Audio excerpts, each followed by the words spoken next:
ความเป็นจริงก็คือเหตุการณ์ที่มันเกิดขึ้น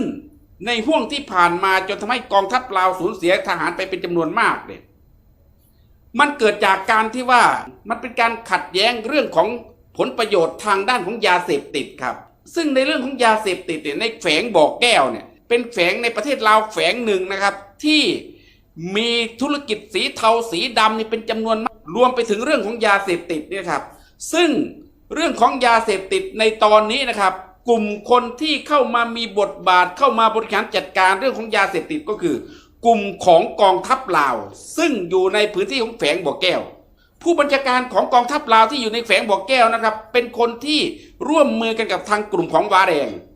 ร่วมมือกับทางกลุ่มของวาแดงในการที่จะนำยาเสพติดจากทางฝั่งของพม่านะครับที่เป็นกลุ่มของวาแดงผลิตแล้วก็นำลำเลียงมาที่เมืองต้นพึ่งโดยมีกลุ่มของกองทัพลาวเป็นผู้ดูแลเมื่อนำมาถึงเมืองต้นพึ่งแล้วเนี่ยทางกลุ่มของกองทัพลาวเนี่ยก็ได้มีการลำเลียงจากเมืองต้นพึ่งแฝงบ่อแก้วนี่ครับพี่น้องครับลำเลียงมาตามเส้นทาง13เหนือ13ใต้ลงไปทางลาวใต้แล้วก็ได้ส่งข้ามโขงมาจำหน่ายในประเทศไทยนี่คือสิ่งที่ทางฝั่งของทหารลาวกับทางฝั่งของว้าแดงเนี่ยมันร่วมมือกันแต่ทั้งนี้ทั้งนั้นแหละครับมูลเหตุที่มันเป็นสงครามกันเกิดขึ้นมาในครั้งนี้ก็คือการที่ทางฝั่งของลาวเนี่ยเมื่อไปรับยาเสพติดมาจากทางฝั่งของว้าแดงแล้วเนี่ย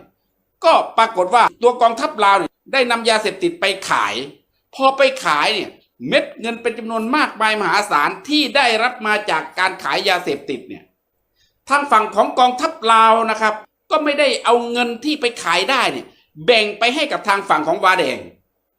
มันเป็นปัญหาคาราคาซังกันมาเป็นระยะเวลายาวนานแล้วครับตั้งแต่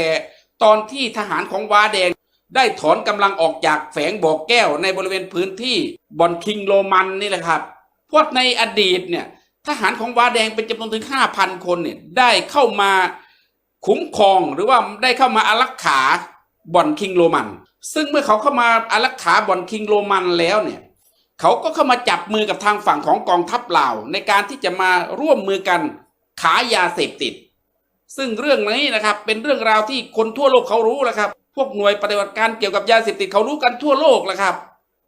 แล้วเมื่อเป็นอย่างนี้แหละครับพี่น้องครับเมื่อทางฝั่งของกองทัพลาวเนี่ยได้ไปจับมือร่วมกับทางฝั่งของว้าแดงในการค้าขายยาเสพติดโดยเอาแฝงบอกเป็นที่เก็บยาเสพติดเพื่อที่จะลำเลียงมาขายยังประเทศไทยเนี่ยเงินตัวเองที่ได้มาจากการขายยาเสพติดไม่ยอมที่จะแบ่งไปให้กับทางฝั่งของทหารของว้าแดงทางฝั่งของว้าแดงเนี่ยตั้งแต่เขาถอนกำลังออกไปนะครับจากแฝงบ่อแก้วเนี่ยเขาไม่ได้รับเงินเลยไม่ได้รับเงินจากกองกำลังของทหารลาวที่ประจำอยู่ในแฝงบ่อแก้วว้าแดงเนี่ยเขาก็ได้ส่งยามาให้กับทางฝั่งของทหารลาวที่อยู่ในแฝงบ่อแก้วทหารลาวที่อยู่แฝงบ่อแก้วก็อมเงินของเขาหมดครับซึ่งจากข้อมูลข่าวสารที่ผมได้รับทราบข้อมูลข่าวสารมาก็คือเม็ดเงินหรือว่าจำนวนเงินที่ทางฝั่งของกองทัพลาวได้จากการขายยาเสพติดจากทางฝั่งของว้าแดงเนี่ยมีเป็นจำนวนมากมาย300 กว่าล้านบาทนะครับพี่น้องครับซึ่งเป็นเม็ดเงินเป็นจำนวนมากมายมหาศาลที่ทางฝั่งว้าแดงจะต้องได้แต่ทางฝั่งของกองทัพลาวไม่ให้แล้วเมื่อเป็นอย่างนี้แหละครับพี่น้องทางฝั่งของว้าแดงเขาก็ได้มีการทวงถามมาโดยตลอดแต่ทางฝั่งของทหารลาวไม่ยอมให้ครับอิดออดผัดวันประกันพุ่งไปแล้วครับแล้วเมื่อเป็นอย่างนี้นะครับกองทัพของว้าแดงเนี่ยก็เลยอดรนทนไม่ไหวเมื่ออดรนทนไม่ไหวเนี่ยครับพี่น้องครับเขาก็เลยได้ส่งทหารของว้าแดงเนี่ยมาปิดล้อมนะครับปิดล้อมเลยครับปิดล้อมดอยผามนเนี่ยซึ่งดอยผามนเนี่ยในอดีตเนี่ยทหารว้าแดงกับทหารลาวก็อยู่ด้วยกันครับไปทำโรงงานยาเสพติดไปทำเรื่องราวเกี่ยวกับยาเสพติดบนดอยผามนนั่นแหละครับเมื่อขัดแย้งกันในด้านของการที่ว่าทางฝั่งของทหารลาวไม่ยอมจ่ายเงินทางฝั่งของทหารว้าแดงก็เลยต้องส่งกำลังทหารมาปิดล้อมดอยผามนเพื่อที่จะเป็นเครื่องต่อรองในการที่จะยื่นข้อเสนอในการที่จะไปเจรจากันกับทางฝั่งของทหารของลาวเพื่อที่จะให้ทางฝั่งของทหารของลาวคืนเงินยาเสพติดจำนวนถึง300 กว่าล้านบาทให้กับทางฝั่งของว้าแดงทางฝั่งของเราก็ไม่ให้ครับก็อิดออดผัดวันประกันพุ่งนะครับไม่ให้ทางฝั่งของว้าแดงก็เลยปิดล้อมเลยครับไม่ให้มีการส่งข้าวส่งน้ำขึ้นไปให้กับทางฝั่งของทหารของลาวที่ประจำอยู่บนดอยผามนซึ่งมีอยู่ด้วยกันอยู่4 ฐานนี่คือเรื่องราวมันเกิดขึ้นนะครับ ซึ่งเหตุการณ์การปิดล้อมนี่มันไม่ใช่ว่าเพิ่งเกิดนะครับมันเกิดมาเป็นอาทิตย์แล้วครับมันเกิดมาเป็นอาทิตย์แล้วแต่ข่าวทางฝั่งของประเทศเราปิดเงียบเลยครับเงียบกริบซึ่งมันก็มีการเจรจากันมาโดยตลอดเป็นอาทิตย์ซึ่งทางฝั่งของวาเดก็ต้องการที่อยากจะได้เงินเลยครับเมื่อเจรจาไงไม่ได้ก็เลยต้องส่งกำลังมาปิดล้อมดอยผาหม่นเป็นอาทิตย์ครับพี่น้องครับจนทำให้ทหารที่อยู่บนดอยผาหม่นซึ่งเป็นทหารของลาวนะอดข้าวอดน้ำครับไม่มีข้าวไม่มีน้ำจะกินครับเป็นอาทิตย์เลยนะครับไม่ใช่ว่ามันเพิ่งเกิดนะครับแต่เมื่อขอยังไงแล้วก็ขอไม่ได้เนี่ยทางฝั่งของทหารว้าแดงก็เลยต้องใช้มาตรการเด็ดขาดในการที่จะโจมตีทหารของลาวที่อยู่บนดอยผาหม่นจนทำให้ทหารของลาวแตกกระจัดกระจายแตกกระเจิงเลยนะครับสูญเสียและได้รับบาดเจ็บเป็นจำนวนมากมายซึ่งตอนนี้นะครับทางฝั่งของทางการลาวเนี่ยเขาก็ได้ออกมาออกข่าวนะครับเหตุการณ์การปะทะกันในทางฝั่งของกองทัพลาวเนี่ยควบคุมไว้เรียบร้อยแล้วนะครับทั้งที่ความเป็นจริงมันไม่ใช่อย่างนั้นทุกวันนี้และก็ตอนนี้ด้วยนะครับทางฝั่งของทหารลาวยังไม่สามารถที่จะเคลื่อนกำลังเข้าไปในพื้นที่ของดอยผาหม่นได้ทหารที่อยู่บนดอยผาหม่นที่ได้รับการบาดเจ็บล้มตายเนี่ยต้องเสี่ยงนะครับเสี่ยงกันหามกันลงมานะครับหามกันลงมาเล็ดลอดหลบหนีมาตามเส้นทางที่พวกว้าน่ะไม่สามารถที่จะไปซุ่มโจมตีได้ตามแนวทางที่ลงมานะครับพวกทหารของลาวก็เลยลัดเลาะลงมาตามหุบเขานะครับเพราะว่าทหารของลาวที่จะขึ้นไปช่วยมันไม่สามารถที่จะขึ้นไปช่วยได้เพราะโดนทหารของวาแดงเนี่ยซุ่มโจมตีตลอดแนวที่ได้รับบาดเจ็บแบบสาหัสเนี่ยทางทหารของลาวเนี่ยได้นำไปส่งที่โรงพยาบาลบ่อแก้วเป็นจำนวนถึง14 คนนี่คือบาดเจ็บสาหัสครับและไอ้ที่บาดเจ็บสาหัสอีกส่วนหนึ่งนะครับทหารของลาวก็ได้ลำเลียงไปที่โรงพยาบาลชัยบุรีแล้วที่ตายอีกครับพี่น้องครับที่ทางฝั่งของทางการลาวปิดข่าวเงียบที่เอาศพลงมาไม่ได้อีกมีจำนวนมากมายหลายศพนี่คือสิ่งที่มันเกิดขึ้นแต่พอเหตุการณ์นี้เกิดขึ้นนะครับด้วยการที่ว่าทางฝั่งของกองทัพลาวเนี่ยต้องการที่จะปิดบังความชั่วเลวระยำของตัวเองเกี่ยวกับเรื่องของยาเสพติดเนี่ยก็เลยสร้างเรื่องสร้างราวขึ้นมาว่าเหตุการณ์ในครั้งนี้การปะทะกันในครั้งนี้เนี่ยมันเกิดจากฝีมือของกลุ่มกองกำลังของมงที่ไปร่วมมือกับทางฝั่งของกลุ่มคนที่อยู่นอกประเทศที่ได้รับการฝึกมาจากศูนย์ฝึกซึ่งเป็นศูนย์ฝึกของชาวมงของนายพลวังเป่านี่คือสิ่งที่ทางกองทัพลาวพยายามที่จะบิดเบือนความจริงเพื่อที่จะปิดบังความชั่วความเลวระยำของตัวเองที่มีปัญหาในการชักดาบเรื่องเงินยาเสพติดกับทางฝั่งของวาแดงนี่คือเรื่องจริงครับพี่น้องที่ผมได้นำมาพูดนำมาแชร์ในวันนี้ซึ่งมันจะแตกต่างจากทางฝั่งของช่องต่างๆช่องใหญ่ๆในฝั่งของทีวีของประเทศไทยหรือแม้กระทั่งสื่อที่ออกมาจากทางฝั่งของประเทศลาวเพราะฉะนั้นแล้วนะครับเมื่อพี่น้องได้รับชมรับฟังคลิปนี้แล้วนะครับก็ขอให้ช่วยกันแชร์ไปให้เยอะแชร์ไปให้เยอะๆนะครับเพื่อที่จะให้คนไทยได้รู้คนลาวได้เห็นนะครับว่าความเลวระยำของกองทัพลาวที่มันได้สร้างเหตุการณ์สร้างเรื่องสร้างราวในครั้งนี้เนี่ยแล้วมันได้โยนความผิดนี้มาให้กับทางฝั่งของประเทศไทยแล้วก็ทำให้คนลาวในประเทศตอนนี้เริ่มที่จะลุกฮือกันขึ้นมาในการที่จะไปเชื่อกับสิ่งที่ทางฝั่งของกองทัพลาวได้สร้างขึ้นมาเป็นข้อมูลข่าวที่มันผิดหาว่าประเทศไทยเป็นต้นตอหาว่าประเทศไทยเป็นตัวที่ไปก่อเหตุในครั้งนี้นะครับแล้วจนทำให้ตอนนี้มันเริ่มที่จะมีการลุกฮือกันขึ้นมาเผาธงชาติเป็นบางแห่งแล้วนะครับตอนนี้เป็นการปลุกความรุนแรงในฝั่งของประเทศลาวแบบที่เรียกว่าจุดติดได้แบบเรียบร้อยครับแต่ทั้งนี้ทั้งนั้นแหละครับเมื่อผมพูดมาแล้วเนี่ยเรื่องราวที่เกิดขึ้นเนี่ยก็สุดแล้วแต่ว่าพี่น้องจะเชื่อหรือว่าไม่เชื่อก็สุดแล้วแต่ท่านนะครับแต่ที่ผมได้รับทราบข้อมูลข่าวสารมาเป็นข้อมูลข่าวสารที่มันเป็นชั้นความลับเป็นชั้นความลับและลึกนะครับเพราะฉะนั้นแล้วเหตุการณ์ที่เกิดขึ้นเหตุการณ์การปะทะของประเทศลาวในครั้งนี้มันไม่เกี่ยวกับประเทศไทยมันเกี่ยวกับกองทัพลาวที่ไปขัดแย้งผลประโยชน์ที่ไปชักดาบเงินจำนวนถึง300 กว่าล้านบาทของทางฝั่งทหารว้าแดงอยากได้ก็เลยต้องมาทวงพอมาทวงไม่ได้ก็เลยมาปิดล้อมเลยครับส่งกำลังทหารเข้ามาปิดล้อมดอยผาหม่นเป็นอาทิตย์ครับจนทำให้ทหารของว้าแดงเนี่ยก็คงจะคิดว่าตัวเองยังไงก็ไม่ได้แล้วครับเรื่องเงินก็เลยต้องเปิดฉากถล่มฐานของทหารลาวจนละลายไปถึง3 ฐาน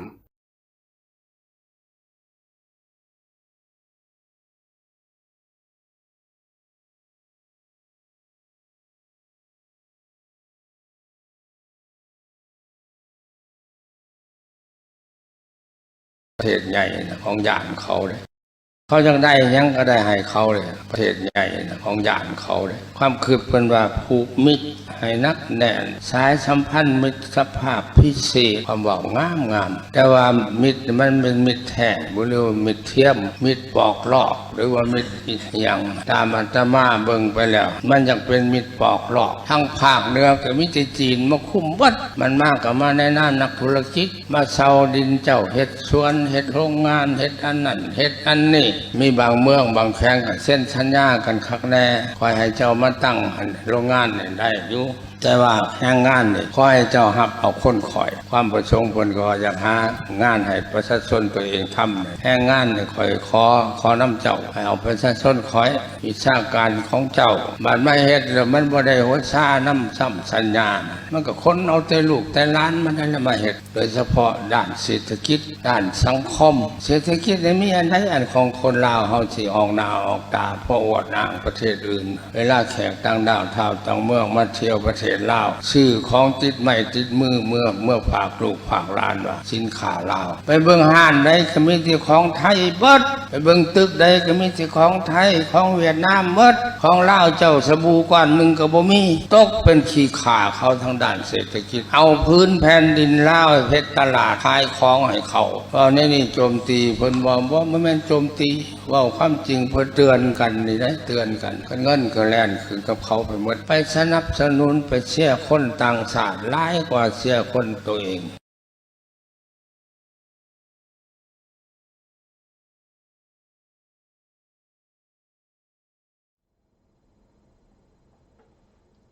สบายดีท่านผู้ชมที่อยู่ทางบ้านที่เคารพนับถือรักแพงขน้อยถาวรมื้อนี้ออกมาในรายการสนทนาภาษาชาวบ้านพร้อมยายเป็นพี่น้องต่อไปนี้ขอเชิญพบกับยายเป็นและเข้าสู่รายการได้เลยเนาะค่ะขอเข้าใจ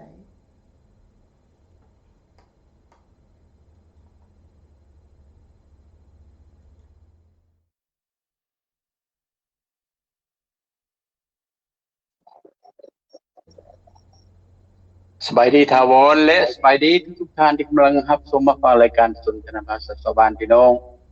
ข้าพเจ้าเป็นผมนงทาวรเป็นพิธีกรในค่ำคืนวันนี้ก่อนอื่นหมดข้าแม่นขอโทษหลายๆเด้อพี่น้องเด้อบ้านข้าพเจ้ามื้อนี้ฝนตกมาได้ 3-4 มื้อแล้วลมก็ลมแรงพอดีอินเทอร์เน็ตก็ได้ขาดไปเมื่อกี้นี้ก็เลยได้ออกนำเซลโฟนบ่เป็นหยังเนาะพี่น้องเนาะจื้อเสียงจื้อหยังก็ได้ดอกขอถามสบายดีเด้อพี่น้องเด้อเอาบ่อยากเว้าหลายอย่าห่างถ้าวนเปิดรายการเลยเนาะโอเคเข้าใจหลายๆยายเป็นพี่น้องมื้อนี้เสียงยายเบ็ดกับเสียงขน้อยมันจะบ่อยู่มันคนอยู่ในคนละระบบเลยพี่น้องและก็ขอเข้าใจเด้อพี่น้องเด้อที่เข้ามาห้องรายการของขน้อยและปัจจุบันนี้ยายเบ็ดก็อยู่ในระบบนึงขน้อยอยู่ในระบบนึงพี่น้องก็เฮาก็สิพยายามสื่อสารกันเนาะพี่น้องเมื่อกี้นี้ที่พวกเขาได้เปิดคลิปไปนั่นก็คือว่าเสียงของคุณกะเพราก็ขออนุญาตกับเพิ่นเนาะที่ว่าเอาคลิปเพิ่นมาเปิดเพื่ออยากให้พี่น้องได้รู้จักข่าวเรื่องราวที่เป็นมาเพราะว่าเฮาบ่สามารถรู้ได้ว่าข่าวตัวใดที่มันสิเป็นจริงแล้วบัดนี้เฮาก็เลยมาฟังข่าวท่านกะเพรานี่ขุนกะเพรานี่แล้วก็มันก็คือว่าใกล้เคียงที่สุดที่เฮาเชื่อถือได้ว่าซั่นซะและข่าวที่กำลังเดือดร้อนที่อยู่ในประเทศลาวปัจจุบันนี้นะพี่น้องก็คือว่าทหารลาวนั้นได้ตายไปว่า2 คนและเจ็บบาดเจ็บนักและแม่นว่าหลายคนและมันเป็นการคัดแย้งพี่น้องมันเป็นการคัดแย้งมันบ่แม่นว่าคือข่าวออกมาจากในประเทศลาวว่าลาวนอกมีนโยบายสิไปตีประเทศลาวมันบ่แม่นเด้อพี่น้องเด้ออันนั้นเป็นการใส่หายไปสีแท้ๆอันนั้นน่ะเป็นการสร้างเรื่องขึ้นมาโดยเฉพาะมันเฮาคนลาวอยู่นอกประเทศพี่หันเฮาอยู่ประเทศอยู่ครึ่งโลกแล้วและบ่มีผู้ใดดอกสิไปคิดที่สิเฮ็ดจังซั่นเพราะว่าผู้ใดทุกคนรู้กฎหมายดีว่าประเทศสหรัฐอเมริกานี่ เข้มงวดสำใดเรื่องกฎหมาย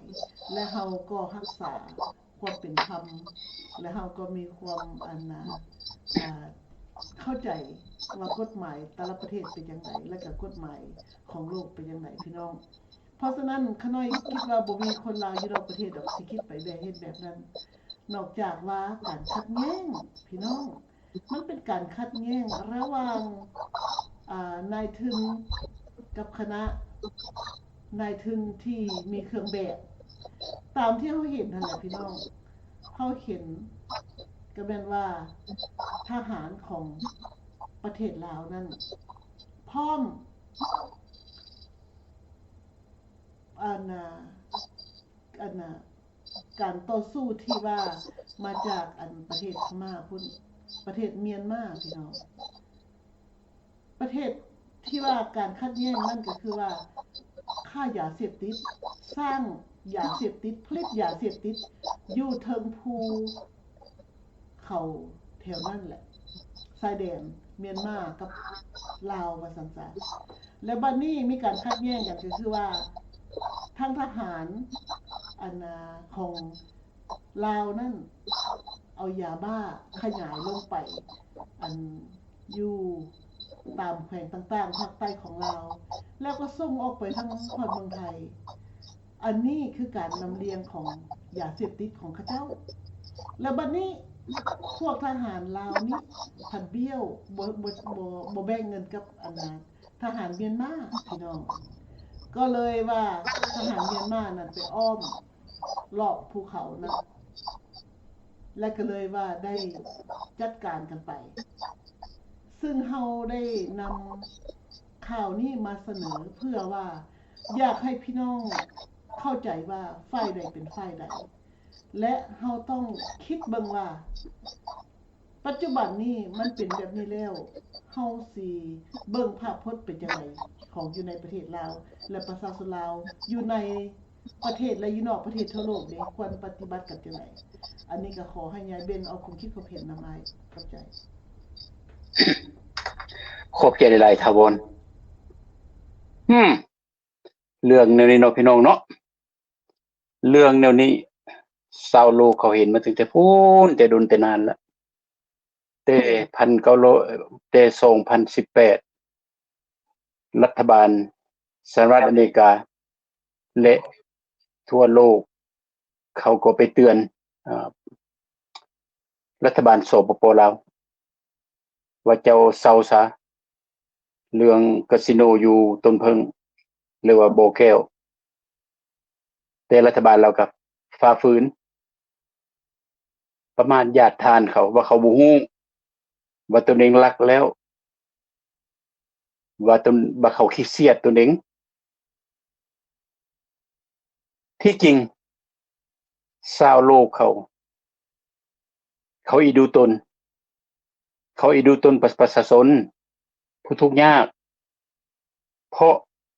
การค้าของเถื่อนหรือว่าการค้ายาเสพติดนี้ถ้าวนคือว่าเสียงสะท้อนพยายามเปิดแล้วฝ่าฝืนคำเว้าของเขาผลสุดท้ายมาชาวโลกเขาฮู้หมดเพราะเขานั้นความฉลาดอาจฮู้เรื่องต่างๆเขาฮู้ได้พี่น้องได้อย่าประมาทเด้อประชาชนลาวรัฐบาลลาวถ้าอยากดีนะชาวโลกหรือว่าพี่น้องใกล้เคียงไปเตือนนะถือว่าบุญคุณของพวกเจ้าแล้วเพราะมนุษย์ด้วยกัน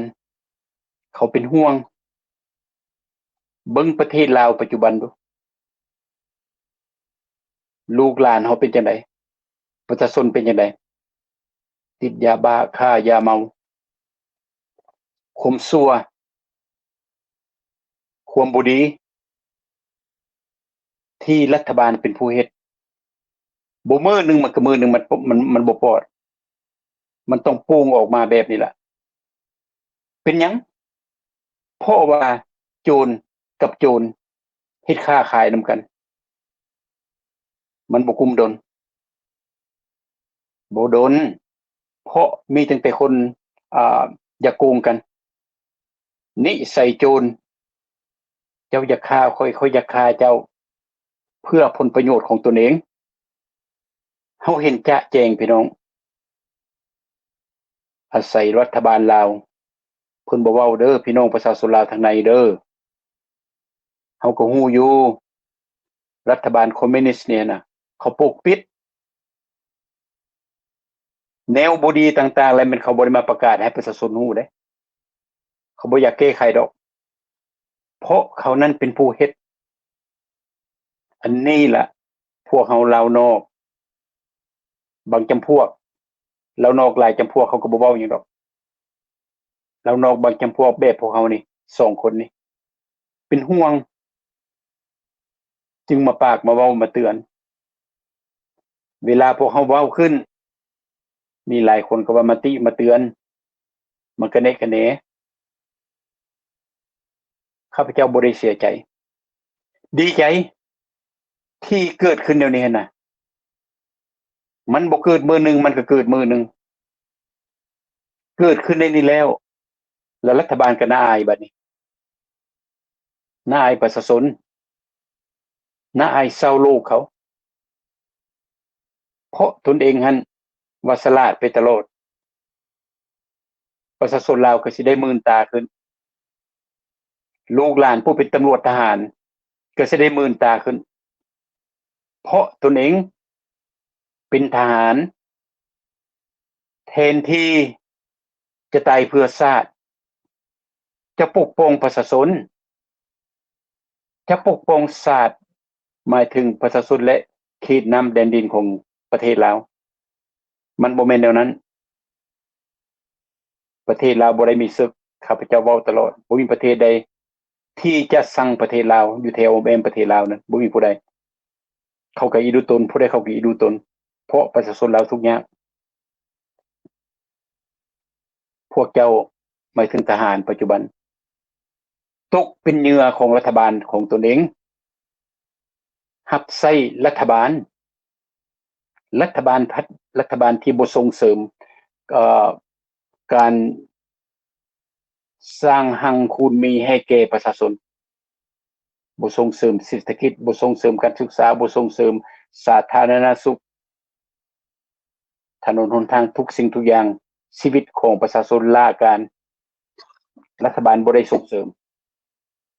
แต่พวกเจ้าทหารไปรับใช้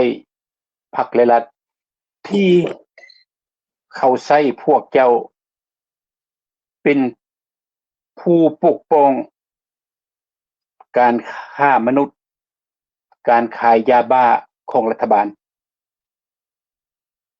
มันออกมาได้พี่น้องเด้ความชั่วมนุษย์เฮานี่บ่จะปกปิดบ่ได้ตลอดชาติเพราะมันบ่ได้โดยเฉพาะโจรกับโจรเฮ็ดนำกันโจรพม่าค้ายาบ้าโจรรัฐบาลลาวก็ค้ายาบ้านำกันค้าและมีแนวคิดอยากเอาผู้เดียวตัวเป็นโจรเด้ซั่นน่ะตนเองเป็นโจรตนเองต้องคือว่าเสียงสะท้อนถาวรอ้ายได้ยินเสียงของอ้ายบ่แต่ว่าแนวที่บ่ดีนั้นให้พี่น้องหั่นล่ะเข้าใจเด้อพี่น้องเด้อเรื่องนี้มันเปิดแปลนแล้วเด้รัฐบาลลาวขายค้ามนุษย์ขายยาบ้าอยู่โบคาสิโนโบแก้วอันนี้เขาเว้าถือหมดเจ้าเวยคนจีนต่างๆมาน่ะและแม่นเขามาสร้างความชั่วอยู่ในประเทศลาวเองปัจจุบันผู้ใดตายลูกหลานของประชาชนตายแล้วก็เพิ่นเป็นทหารลูกหลานของประชาชนเป็นผู้ตายก็ตายเพื่อพรรครัฐตายย้อนยาบ้ายาเมาอันนี้พวกเราขอแสดงความเสียใจนำผู้ที่เสียชีวิตย้อนโจรโกงชาตินี้มันบ่ดีพี่น้องบ่ได้ออกมาโจมตีเด้ออันนี้เป็นความชั่วร้ายของผู้ที่กระทำผิดหมายถึง รัฐบาลลาวเองดังนั้นถาวรไอจะเปิดหัวโทนี่สักหัวเรื่องโทนี่สักน้องอย่าบ่ต่อไปต่อเสียเลย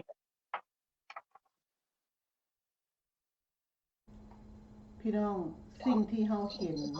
ก็คือว่าภาครัฐเป็นผู้ก่อการให้ซึ่งให้พวกทหารเป็นลูกของประชาชนลาวทั้งอยู่ในประเทศนั้นเฮ็ดให้ประชาชนลาวนั้นทุกข์ยากลำบากหลายขึ้นทั้งที่ว่าประเทศลาวนั้นอุดมสมบูรณ์ภาครัฐก็ยังสร้างนโยบายให้แขวงบ่อแก้วนั่นเป็นแขวงเถื่อนซึ่งเฮ็ดให้แขวงบ่อแก้วนั่นตกเป็นอยู่เป็นเจ้าของพวกพ่อค้าจีนเป็นสีเทาสีดำซึ่งเจ้าเวยหั่นก็เป็นคนจีนที่จีนนะประเทศจีนนะเขายังเนรเทศออกจากประเทศเขาแล้วมาเก้านั่นกลายเป็นอดีตเขาบอกให้อยู่แล้วพรรครัฐนี้อาแขนฮัดเอาเจ้าเวยนี้มาอยู่ในประเทศลาวและยังบ่แล้วขายแขวงบ่อแก้วนี้ให้เจ้าเวยนี้แม่นพรรครัฐเป็นผู้ขายแล้วการที่พรรครัฐพร้อมเจ้าเวยนี้สร้างแขวงบ่อแก้วขึ้นมานี่แม่นแดนนรกนี้เกิดขึ้นได้ย้อนพวกพรรครัฐในเมื่อพรรครัฐอำนวยความสะดวกให้มีการค้ายาบ้าสร้างยาบ้าผลิตยาบ้าขึ้นมาค่าโสเภณีการฆ่ามนุษย์เกิดขึ้นการฟอกเงินค้าขายสัตว์ป่าแล้วหลายๆอย่างที่ว่าเกิดขึ้นอยู่ในแขวงบ่อแก้วนั้นมีแต่สิ่งที่บ่ดี2018คือยายเบนเว้ามานั้นอเมริกาติดคดีดำห้ามคนชาวอเมริกันไปเขตนั้นเด็ดขาดในปัจจุบันนี้เพิ่นก็ได้ออกคำสั่งอีกเส้นเดียวกันเพิ่นบอกว่าห้ามชาวอเมริกัน American citizens do not visiting province of Bogel และถ้าว่าพี่น้องเราอยู่นอกประเทศพี่อยากไปเที่ยวประเทศลาวนั่นห้ามเด็ดขาดอย่าไปแขวงบ่อแก้วถ้าว่ามีอย่างเกิดขึ้นเรื่องเกิดขึ้นถ้าว่าทูตอเมริกาเพิ่นไปช่วยเหลือบ่ได้เลยอย่าจะต้องตีเพิ่นให้พี่น้องเพราะว่าสิ่งเหล่านี้เพิ่นก็ต้องปกป้องเพิ่นเองเส้นเดียวกันในเมื่อว่า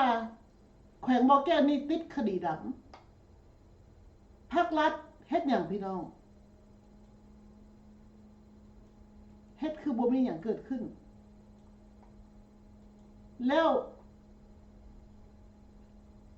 จนหลายมือผ่านมาจึงฮือฮากันขึ้นและการใส่ให้ป้ายสีผู้อื่นทั้งที่ว่าสิ่งที่เกิดขึ้นนั้นมันออกจากพรรครัฐโดยตรงแต่ว่าพรรครัฐปัดออกแต่งเรื่องสร้างภาพไปใส่ป้ายสีใส่ผู้อื่นไพ่ตายพี่น้องพรรครัฐไม่ได้ตายเด้สิ่งที่เกิดขึ้นนี้พรรครัฐเป็นคนสร้างขึ้นมาแต่ว่าคนที่ตายนั่นแม่นประชาชนลาวลูกของประชาชนลาวก็คือพวกทหารไม่ทหารลาวไหนลาวกับลูกพ่อแม่ประชาชนลาวหั่นแหละพรรครัฐเขาบ่ได้ไปตายนำได้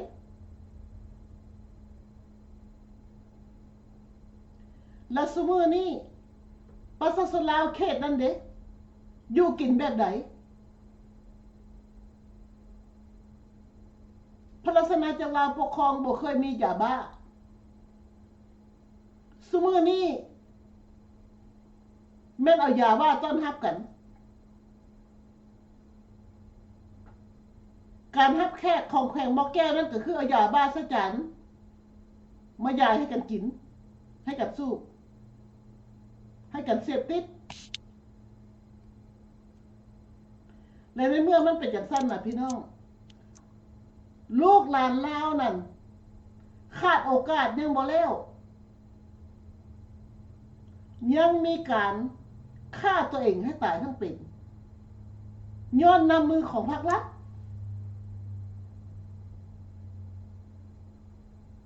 ในเมื่อมันเป็นเส้นนี้แล้วประชาชนลาวให้ตื่นลูกหลานลาวผู้ที่เกิดใหม่อย่างน้ำหลังนั่นฮู้ว่าไผเป็นไผอยู่ในประเทศลาวนั่นผู้ที่เป็นทหารตำรวจข้าราชการสั้นผู้น้อยนั่นพอตื่นโตได้แล้วลาออกจากการทำชั่วยุติกลับคืนไปหาครอบครัวเฮ็ดหัวเฮ็ดส่วนกินยังสิดีกว่าพากันปลุกระดมกันฮักชาติมันเป็นจังไดป้องกันชาติมันเป็นจังไดการที่คือมีคนชั่วบริหารประเทศชาติบ้านเมืองประชาชนลาวต้องฮู้ทหารตำรวจต้องฮู้จักแบ่งแยกว่าผู้ใดเป็นกลุ่มคนดีผู้ใดเป็นกลุ่มโจรเพื่อสิปกป้องประเทศชาติของตัวเองบาดได้แม่นภาครัฐเป็นคนได้หยังได้เงินได้อำนาจได้ทุกสิ่งทุกอย่างมันบอกเขาได้นั่นแต่ว่าไผเสียทหารตำรวจผู้ที่เฮ็ดทุกสิ่งทุกอย่างว่าป้องกันความสงบไปยำพวกยาบ้านี่บ้านแล้วก็แม่นพวกครอบคุมนี้เป็นผู้ตายไปอึดเข้าอึดน้ำที่ทหารพม่าเขายึดเป็นอาทิตย์ทันเด้มันไผลูกหลานลาวมันไผพวกทหารหันแล้วไปยามยาบ้าหันแล้วที่ตายนั่นพรรครัฐเขาบ่ได้ไปตายนำได้ลูกหลานลาวให้ชื่อไว้ฮู้จักไผเป็นไผฮู้จักโตฮู้จักเขาเป็นไผกับพวกพรรครัฐนั่นแหละเขาบ่ต้องติที่พวกเมียนมาเขาเฮ็ดหยังตีหัวหน้าตีหัวตาตีพวกผู้บอกหันไปหันผู้นำพรรครัฐพาให้ลงเหวก็ลงไปน้ำเขาพรรครัฐซี่ไปอยู่หน้าผาพุ่นจักเขาสิยิงลงมือใดบ่ฮู้จักแต่ว่าไปโง่หรือสลาดอันนี้ลูกหลานลาวต้องพิจารณาตัวเองมันกุ้มค่าแล้วบ่ไปเสี่ยงตายเพื่อพรรครัฐนี่เพื่อยาบ้ามันดีหยังบ่มีหยังดีอันนั่นแหละถ้าว่าไปเฮ็ดนำคนคดโกงมันก็ต้องได้เจอนรกอเวจีอันนั่นแหละนรกอเวจีน้องเข้าใจเป็นแบบนี้ไงเบนซอยน้องอธิบายได้เข้าใจเจ้าขอบใจหลายๆทวรเอาไอเข้าสกายบ่หรือว่าเฮ็ดเดี๋ยวนี้ไปตลอดสกายไอได้เหรอวะไออินเทอร์เน็ตมาแล้วหรือว่าเฮ็ดเดี๋ยวนี้ไปก็ได้อันนั้นมันบ่อินเตอร์เฟียร์บ่ไอเว้าไปซะก่อนเพราะว่ามันสิได้ตัดโอเคเอาซั่นนี่ก็พอเนาะโอเคจะสรุปเรื่องนี้ซะพี่น้องแล้วเฮาก็เว้าเรื่องใหม่ไปอยู่ภายในประเทศลาวประชาชนนี่คือสิเชื่อแต่พรรคแต่รัฐแต่พวกเจ้าถูกตัวตุ่มมาตั้งแต่1975เขายึดอำนาจอันเพิ่นปลดปล่อยน่ะมันบ่แม่นปลดปล่อยนี่ล่ะการยึดประเทศเอามาเป็นของตัว 50 ปีเจ้าได้อย่างอยู่ในประเทศลาวเมดแต่ปัจจุบันความสัวหายของพวกเจ้ามันเกิดขึ้นเว้าย่อๆเขายิงกันเมื่อวานเมื่อซืนนี้ละแม่นทหารพม่ากลุ่มว่าแดงและทหารกองทัพลาวสบายดี เพราะ พ่อแม่พี่น้องคน สอง ลาว ฝ่ายนี้เพิ่นเฮ็ดยาบ้าขายนำกันเฮ็ดมาหลายปีแล้วเด้บ่แม่นเฮ็ดมื้อวานมื้อซืนหรือว่าปีกายไปก่อนนี่เด้เพิ่นพากันเฮ็ดอยู่แถวอ่าแถวโบเกลแถวเมืองต้นเพิ่งนี่ล่ะอยู่หัวภูพุ่นเขาพากันเฮ็ดแล้วก็พากันขายส่งสหายเพิ่นนี่นะจนมาถึงมื้อวานมื้อซืนนี้การขายยาบ้าเขาเฮ็ดเดี๋ยวนี้พี่น้องตามข่าวเพิ่นเว้าเด้อข่าวเพิ่นเว้านี่ก็คือสิเชื่อถือได้อยู่ตามเฮาคาดคะเนไปก็สิแม่นนั่นล่ะการเฮ็ดยาบ้าจากส่งกลุ่มบ้าแดงเข้ามานี้กับกองทัพประชาชนลาวนี่นะเพิ่นพากันเฮ็ดอยู่ประเทศลาวหรือว่าเพิ่นก็พากันเฮ็ดอยู่ประเทศพม่าแล้วเพิ่นก็เอามาขายเอาออกจากโบแก้วเมืองต้นเพิ่งแล้วก็ลงมาตามถนนเลขที่13เอาไปทางใต้พุ่นเอาข้ามไปขยายอยู่ประเทศไทยแล้วเฮามาคิดเบิ่งมันได้หลายปีมาแล้วตำรวจลาวบ่เคยกวดยาบ้าอยู่นำแควน้ำโขงได้จักเทื่อเป็นหยังกวดบ่ได้เพราะเขาเองเป็นผู้เฮ็ดรัฐบาลเจ้านายเขาเองเป็นผู้ค้าผู้ขายยาบ้านี่ก็เลยพากันขนไปประเทศไทยบางเทื่อบ่รอดตำรวจไทยเขาก็กวดได้อันนี้เขาเห็นหลายเทื่อละ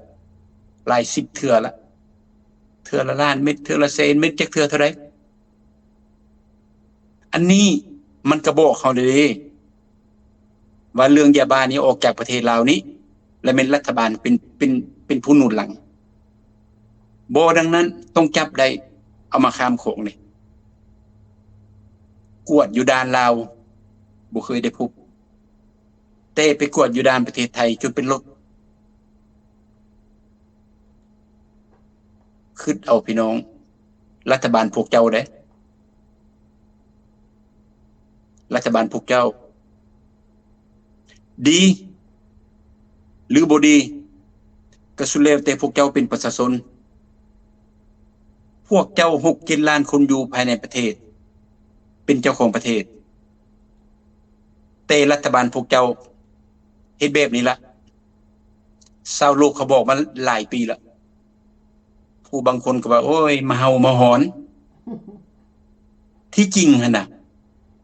มีหูมีตาซอยพวกเจ้าหั่นน่ะพวกเจ้าถือว่าสร้างบุญกฐินละซาดแล้วนี่ขนาดพวกเฮาบ่ได้ทุกข์บ่ได้ยากลาวนอกอยู่สหรัฐอเมริกาพวกเฮายังฮักพวกเจ้าพวกเฮายังเป็นห่วงพวกเจ้าพวกเฮายังถือว่าพวกเจ้านั้นแม่นครอบครัวของพวกเฮาย้อนเฮากับคนลาวด้วยกันถ้าลาวด้วยกันแล้วสิมาตัวกันได้หยังจะเฮ็ดแบบรัฐบาลลาวหั่นวะตัวทุกข์ก็ว่าตัวหังตัวบ่มีปัญญานำชาติก็ว่าตนเองฉลาดสงสัยเฮ็ดกับชาติใดแล้วมันเสียเปรียบของชาตินั้นเฮ็ดกับจีนก็เสียจีนเฮ็ดนำเวียดก็เสียเวียดเฮ็ดนำประเทศใดก็อย่าโยนหยังโยนตัวบ่มีสติปัญญา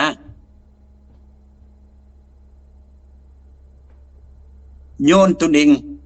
โดยการศึกษา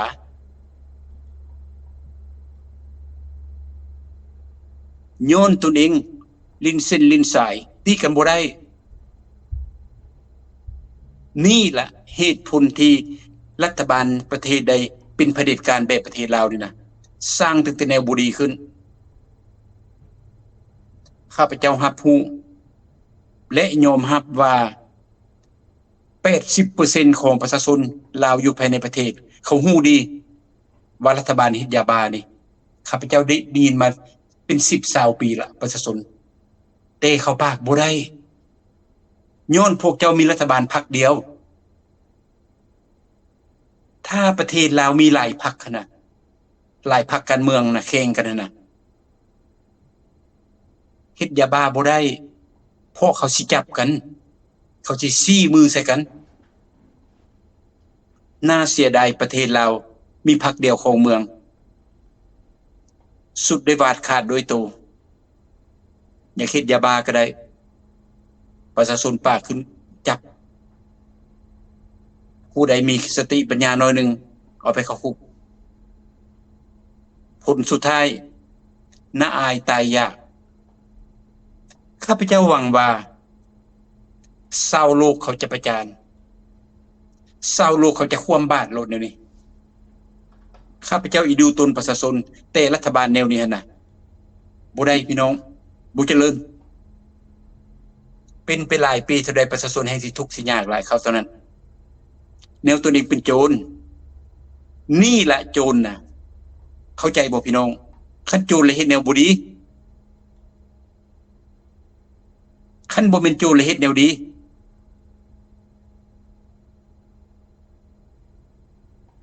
การขายยากับโจรพม่าเขาเน้นเฟนกันแต่เพิ่นมาหักหลังกันก็จะเกิดศึกเมื่อกี้น่ะก่อนจะยิงกันเมื่อกี้น่ะตามข่าวนี่แม่นหักหลังกันมาดนแล้วเด้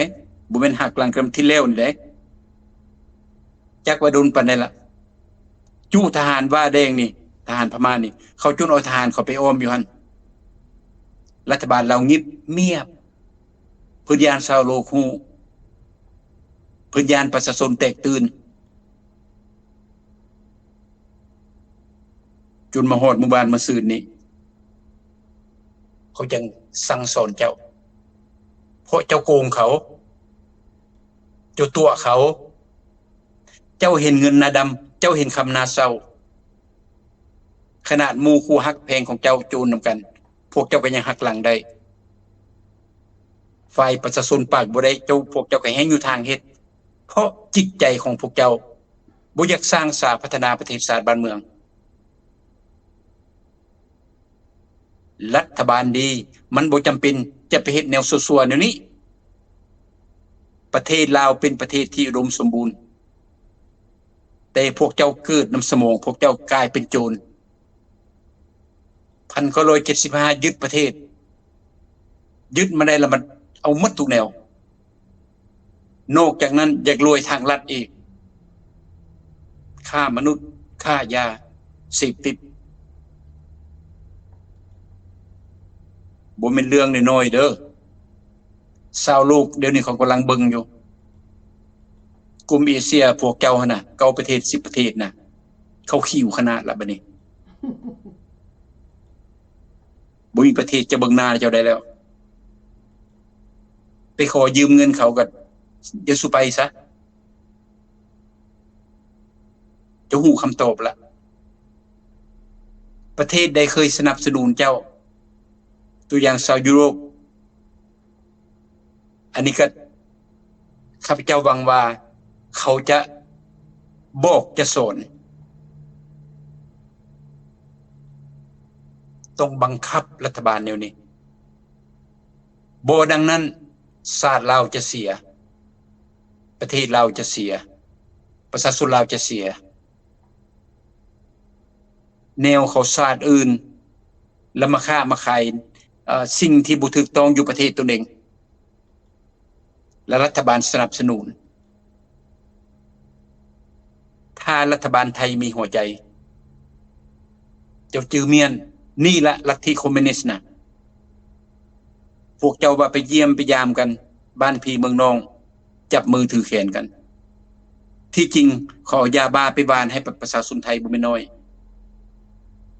มีหัวใจพี่น้องผู้ใดเป็นโจรผู้ใดมีแนวคิดอยากเข็นฆ่าผู้อื่นนี่ข้าพเจ้าบ่สนับสนุนเกิดเป็นมนุษย์ด้วยกันบ่ฮักแพงมนุษย์แล้วจะสิไปอยู่นำไผอย่าลืมเด้ทหารลาวมันย่านทหารพม่าหลายขนาดเพราะทหารลาวมันเตรียมเป็นประเทศอ อันสิไปตีศึกปัจจุบันเนี่ยนะแสดงว่ากลุ่มพม่านี้มันหลายคนอยู่นะถ้าประเทศอื่นเวียดนามสิไปซอยจีนสิไปซอยมันสิโด่งดังทั่วโลกเอาลองมึงดูผู้เป็นทหารลาวน้องถาวรเสนอขึ้นถึงแล้วพวกเจ้าเป็นทหารลาวข้าพเจ้าจะเว้าอีกพวกเจ้าควรปกป้องประชาชนพวกเจ้าควรปกป้องเขตน้ำเด่นดินของพวกเจ้ามันบ่แม่นพวกเจ้าจะปกป้องโจรขายสาดและเฮ็ดยาบ้าอยู่ในประเทศปัจจุบันพวกเจ้าเป็นเด้อพวกเจ้าปกป้องโจรได้รัฐบาลค้ายาบ้าแล้วพวกเจ้าไปปกป้องเขาเตะปากพวกเจ้าเว้าว่าค่อยคือทหารลาวค่อยฮักชาติค่อยฮักประชาชนค่อยช่วยเหลือประชาชนค่อยเบิ่งความสงบให้แก่ประชาชนผิดหมด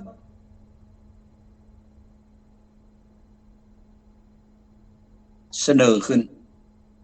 ให้พวกทหารตำรวจบ่ต้องไปพร้อมรัฐบาลเดี๋ยวนี้นะชีวิตพวกเจ้าคือสิเสียสำหรับรัฐบาลน้องถาวรก็บอกถึงอีกลูกหลานเขาบ่ได้เสียเขาอยู่ทางนับเงินเพราะพวกเจ้าเองไปค้านอาสารับใส่โจรนี้ผู้ใดก็อย่าค่ายาบ้าค่าโสเภณีข่มเหงประชาชนอันนั้นเป็นโจรของเมือง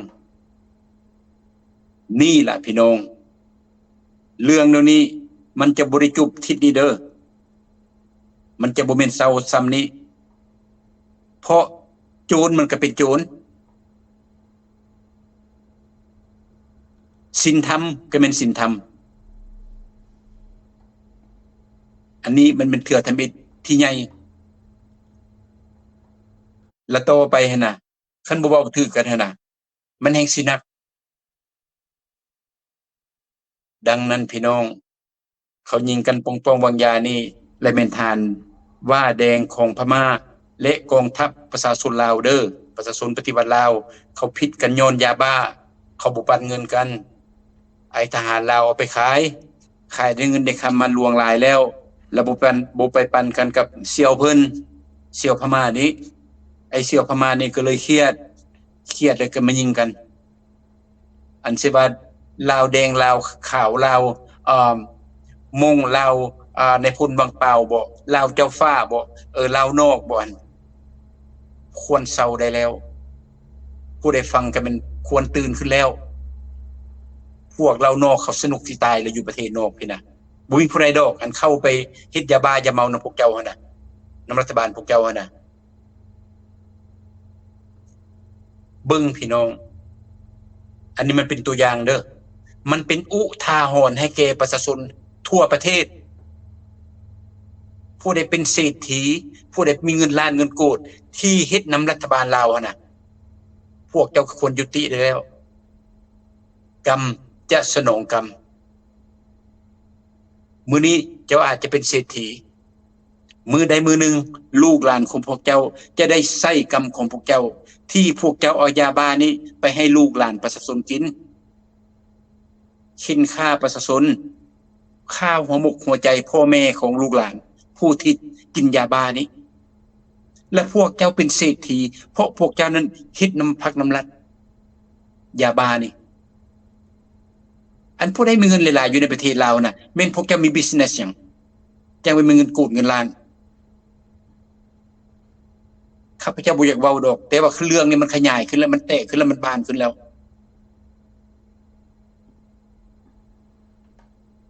ทหารก็ตัวบ่ได้รัฐบาลก็ตัวบ่ได้ตัวได้แต่ประชาชนของตนเองดังนั้นพี่น้องเรื่องยิงกันเลยเป็นเรื่องขายยาบ้าค่ายาเมาเด้อพี่น้องเด้อระหว่างฝ่ายพม่าและฝ่ายทหารลาวดังนั้นการสู้กันต่อไปนี้ยังสิมีต่อไปหลายเพราะโจรกับโจรมันเสื่องดาบเสื่องมีดหมายถึงว่ามือใดมือหนึ่งเขาจากหลังเจ้าหมดเท่านั้นอันนี้เป็นนิสัยโจรถาวรไอ้ก็คิดว่าเฮาอธิบายพี่น้องฟังแล้วว่าเหตุผลตัวใดมันจึงเกิดขึ้นมายิงกันปองๆแป้งๆนี่อันนี้เป็น ข่าวที่เฮาได้ฟังแล้วเฮาก็ได้มาเปิดให้พี่น้องฟังแต่ผู้เบิ่งข่าวนี้คือสิแม่นความเชื่อมั่นก็สิแม่น 80% 90% เพราะเพิ่นเว้ามาแต่ละอันถ้อยความมันมีหลักฐานเฮาอยู่พี่เฮาก็ฮู้ดังนั้นพี่น้องอยู่ภายในประเทศลาวเรื่องเชื่อบ่เชื่อเราบ่ต้องติกันให้พวกเจ้าหันเบิ่งพวกเจ้าอย่าลืมเด้อพี่น้องเด้อคนอยู่ภายในประเทศเด้อผู้ใดไปเว้าไปว่าเขาติเขาซุ่มเขาเสนอปัญหาต่างๆอยู่ในประเทศลาวนะนั่นแสดงว่าพี่น้องพวกเจ้าพี่น้องไทยบ่พี่น้องอันใดก็อย่าเขาคิดเป็นห่วงนำพวกเจ้าเขาบ่ขี้เสียดอกกันพวกเจ้าหังเจ้ามีน่ะเขาบ่ขี้เสียดเพราะเขาและพวกเจ้ามันคนละระดับคือพวกเฮาลาวนอกนี่นะมันคนละระบบไปเทียบใส่ประเทศลาวนะข้าพเจ้าบ่ได้ว่าโยงยอข้าพเจ้าว่าเป็นคนฮู้ผู้ดีหรือว่าฉลาดอาจฮู้มันบ่แม่นพวกเขาเว้าหรือว่าผู้อื่นเว้าชาวโลกเว้านะให้คิดว่าความดีของเขาอย่าได้ไปกระแนเขาเพราะเขาอยากช่วยพวกเจ้าเพราะว่าเงินกีบนึงเขาก็บ่ได้ไปปุ่นเอานำเจ้ามีแต่เขาให้ความคิดความเห็นคำสลึงนึงเขาก็บ่ได้ไปขุดเอาของเจ้าต้นไม้ต้นนึงเขาก็บ่ได้ไปเอาของเจ้าขี้ทรายเม็ดนึงเขาก็บ่ได้เอาประเทศของประเทศเจ้าดังนั้นจำพวกที่ไปเว้าเสนอเรื่องต่างๆอยู่ในประเทศลาวน่ะอันนั้นเป็นหมู่เพื่อนผู้ที่ฮักของพวกเจ้า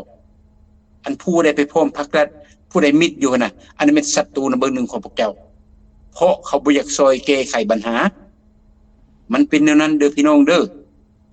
อันพี่น้องเขียนมาหลายขนาดมื้อนี้ข้าพเจ้าขอบใจหลายๆเด้อเชิญปฏิการก็ได้ข้าพเจ้าขอบใจยิ้มอยู่มีบางคนก็ว่าโอ้ยเจ้าไปเว้าความ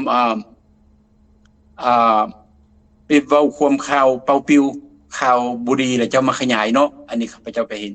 แต่ผู้ใหม่ๆนี่เห็นเพิ่นว่าพวกปฏิการว่าซั่นปะถ้าบ่ให้อายเปซะเด้ เซิร์ชเลยไอ้ โอ้ เอาเลย หมอนี่มาเบิ่งดุอยู่หมอนี่ขอบใจเด้อหมอเด้อดีแหละจะมาเบิ่งน่ะเจ้าจะฮู้ปฏิการบ่บางเทื่อเจ้าเป็นปฏิการเด้เจ้าเอ็นปฏิการแต่เจ้าบ่ฮู้แต่ค่อยจะเป็นเวรแยงของเจ้าค่อยจะอธิบายให้เจ้าฟังปฏิการแปลว่าผู้ใดผู้หนึ่งกลุ่มใดกลุ่มหนึ่งที่มีนิสัยกดขี่ข่มเหงหมู่ปฏิการในบุรีได้หมดทุกสิ่งทุกอย่างและเป็นตนเองเป็นผู้ตัดสินแบบพรรครัฐนะรัฐบาลเจ้านะอันนั้นละปฏิการใหญ่นะเบิ่งเขาแม่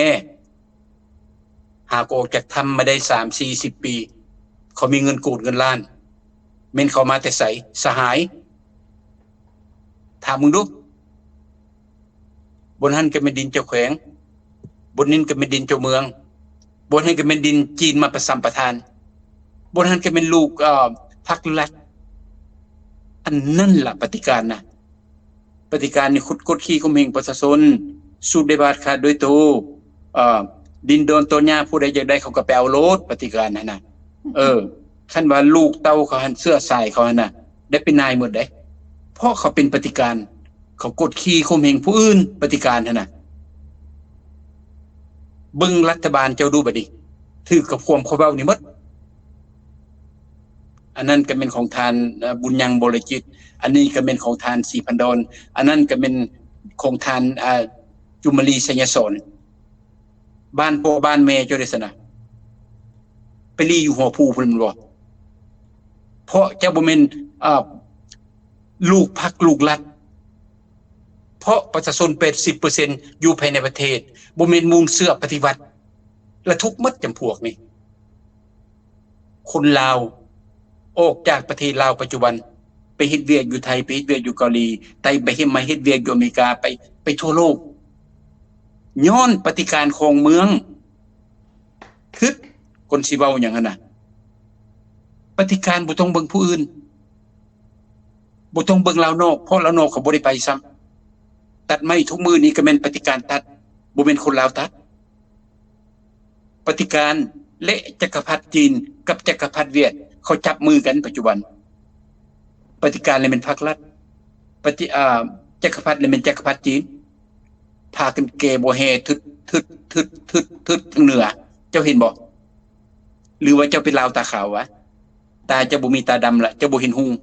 แสดงว่าเจ้าตาบอดเขาแค่มือนึง200 300เที่ยวระหว่างจีนและลาวแต่เจ้าบ่เห็นเจ้ามาเว้าค่อยเป็นปฏิการเจ้าคืนไปใหม่เด้อตัวนี้เด้อคนแบบเจ้านี่แหละเขาจะเว้านำนายเจ้าเขาจะเว้านำประธานประเทศของเจ้าออกมาตู้วาทีกับค่อยนี่ให้ประชาชนอยู่ภายในประเทศเป็นผู้ตัดสินและผู้ใดสิฮู้ว่าผู้ใดเป็นปฏิการนั่นน่ะสรุปปฏิการในเป็นรัฐบาลลาวเด้ออันนี้เป็นลาวกับลาวบอกกันเจ้าอย่าสุไปเว้าได้ไปซี่มือใส่จักรพรรดิอเมริกาจักรพรรดิญี่ปุ่นจักรพรรดิไทยจักรพรรดิประเทศนั้นประเทศนี้จักรพรรดิปฏิการกลุ่มคนบุรีและเป็นผู้นำของพวกเจ้าปฏิการและเป็นรัฐบาลใหญ่กลุ่มคนบุรีและเป็นอยู่ในสภาหั่นปอนั้นปอนี้อันนั้นเป็นกลุ่มคนบุรีเพราะจำพวกกลุ่มคนบุรีนี่นะอยู่เฮ็ดเวียกอยู่ในสภาน่ะผู้แทนพวกเจ้าน่ะไปฟังความปฏิการหมายถึงว่าประธานนั้นประธานนี้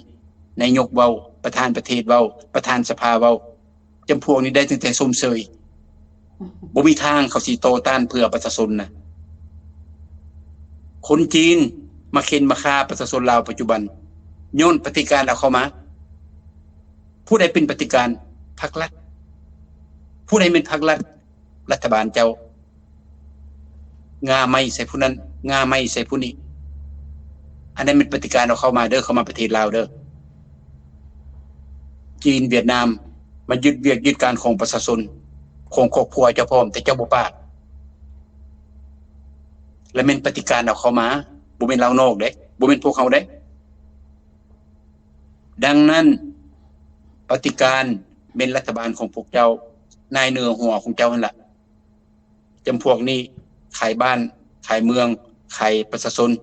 กดขี่ข่มเหงประชาชนเอาเงินเข้าของตนเองถูกบ่พี่น้องขอบใจหลายๆที่มาเอิ้นข้าพเจ้าปฏิการนี่นะหวังว่าเจ้าจะเรียนบทเรียนถ้าเจ้ายังเว้าคือเก่าก็แสดงว่าเจ้าหันหรือว่าพอเจ้านั้นและเป็นปฏิการเพราะเจ้าอยากปกป้องและเพราะเจ้าอยากสร้างภาพตัวประชาชนอยู่ภายในประเทศซี่มือใส่พวกเฮาพี่ปฏิการ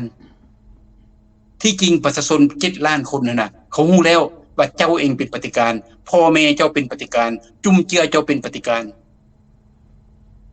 ผู้ใดก็อย่าพากันโกงชาติพากันขายชาติพากันกดขี่ข่มเหงประชาชนเอารัดเอาเปรียบประชาชนลิ้นเส้นลิ้นสายพักเดียวของเมืองอันนั้นเขาอื่นปฏิการจื้อไว้มีเมียก็ให้ไปบอกเมียมีลูกก็ให้บอกลูกมีเสี่ยวก็ให้ไปบอกเสี่ยวไปบอกทองลุงศรีสุรินทร์เด้อเจ้าว่าเขาว่าเจ้าเป็นหัวหน้าปฏิการว่าซั่นเพิ่นสิหัวอยู่ดอกเพิ่นบ่เครียดดอกเพราะเพิ่นฮู้เพิ่นกับผู้หนึงคนหังคนมีที่ขายชาติกินจื้อเมียนแนวใดก็อย่าในนามเฮาด้วยคนลาวด้วยกันข้าพเจ้าบ่ได้เสียใจแต่อยากว่าให้เจ้าเข้าใจการปากการเว้าบางเทื่อมันบ่เข้าหูเจ้าแต่ค่อยจำเป็นได้อธิบายถ้าค่อยบ่อธิบายเจ้าสิบ่เข้าใจอันใช่ค่อยเครียดให้เจ้าน่ะเขาบ่เครียดอย่างขี้ร้ายเจ้าก็เป็นคนลาวค่อยก็เป็นคนลาวค่อยคนฮักคนลาวค่อยคนฮักชาติลาวค่อยจะฮักและนับถือคนลาวหมดทุกคนทั่วโลกค่อยจะบ่สั่งแบบพรรครัฐเฮ็ดได้โศกฆ่าโศกฟันลูกหลานลาวโศกฆ่าโศกฟันคนลาวผู้ที่เขาปากเขาเว้าค่อยบ่แม่นแนวนั้นคนดีคนบ่ดีค่อยจะฮักหมดว่าตั้งแต่คนลาวไผเฮ็ดผิดเฮาติชมกันได้คนลาวหั่นน่ะไผเฮ็ดถูกเฮาสนับสนุนกันเฮาสุขกันขึ้นอันนั้นเป็นนิสัยคนลาวอันนี้ใส่พรรครัฐปัจจุบันผู้ใดดีไปโศกฆ่าโศกฟันเนี่ยอย่าเฮ็ดไปบอกหมู่บอกครูเจ้านะว่าค่อยบอกเด้อว่าค่อยเสนอให้เจ้าฟังลาวกับลาวให้ฮักกันอย่าสุสังกัน ลาวกับลาวสั่งกันแล้วแม่นอีพอเวียดนามเจ้าเขาสิหัวอีพอจีนที่เขาก็เจ้าเขาก็สิหัวเพราะเขาว่าเฮานี่โง่ดังนั้นเจ้าเลยค่อยบ่ควรสั่งกันให้ฮักกันให้เวียดให้จีนให้ชาวโลกนี้ย่านว่าคนลาวนี่เป็นคนเข้มแข็งว่าคนลาวเป็นคนรักชาติเขาซอยเหลือกัน อันนี้ค่อยกับเจ้าต้องเข้าใจกันเจ้ามาชี้มือจะค่อยชี้มือใส่เจ้าได้หยังเจ้าอาจจะได้แต่ว่าศาสตร์จะสิเสียสำหรับค่อยบ่ได้บ่เสียหยังเพราะปัญหาอยู่ในประเทศลาวทหารลาวและทหารพม่ายิงกันแม่นปัญหาอยู่ในประเทศเจ้าบ่แม่นปัญหาอยู่ในประเทศค่อยแต่ค่อยเชื่อศาสตร์ลาวค่อยจึงมาปากมาเว้าให้เจ้าเข้าใจเด้อค่อยบ่ได้สั่งเจ้าได้อันนี้ลาวกับลาวเขาลมกันเด้อคันว่าเมื่อยฟังค่อยเว้าแล้วเจ้ากลับไปกินน้ำกินในซะแล้วมื้ออื่นแล้วไปบอกครูว่าลาวกับลาวให้ฮักกันว่าซั่นว่าค่อยเว้าลาวต้องฮักลาวทบอนเอาน้องจากไปเรื่องอื่นได้น้องขอบใจหลายๆ ยายเบนไปเรื่องอื่นยังบ่ได้เทื่อเพราะว่าข้างหลังบ้านนี่เขียนมาหลายอย่างเกี่ยวกับว่าอันเรื่องนี้มันบ่แม่นแต่เท่านี้เดี๋ยวนี้ยังมีกลุ่มอยู่ในประเทศลาวที่ว่าฟักไฟอันเสื้อมั่นกับพรรครัฐนี่นะและแบบว่าสิจูดฮอดทุ่งไทยผู้ใดเดียวนี่อันแบบว่าสิจุดทุ่งไทยประจานแบบว่าเสื้อมั่นว่าพรรครัฐนี่อันเฮ็ดแท้ทำจริงและหาเรื่องใส่ว่าประเทศไทยนี้แม่นอันอยู่อันบ่อนฝึกซ้อมทหารอยู่จังหวัดเชียงรายที่ว่าปล่อยให้อันทหารอันคนลาวที่ว่ามาจากประเทศอื่นนี้ไปฝึกซ้อมอยู่หั่นก่อนสิไปอันตีกันกับอันนั้นลาวว่าซั่นเด้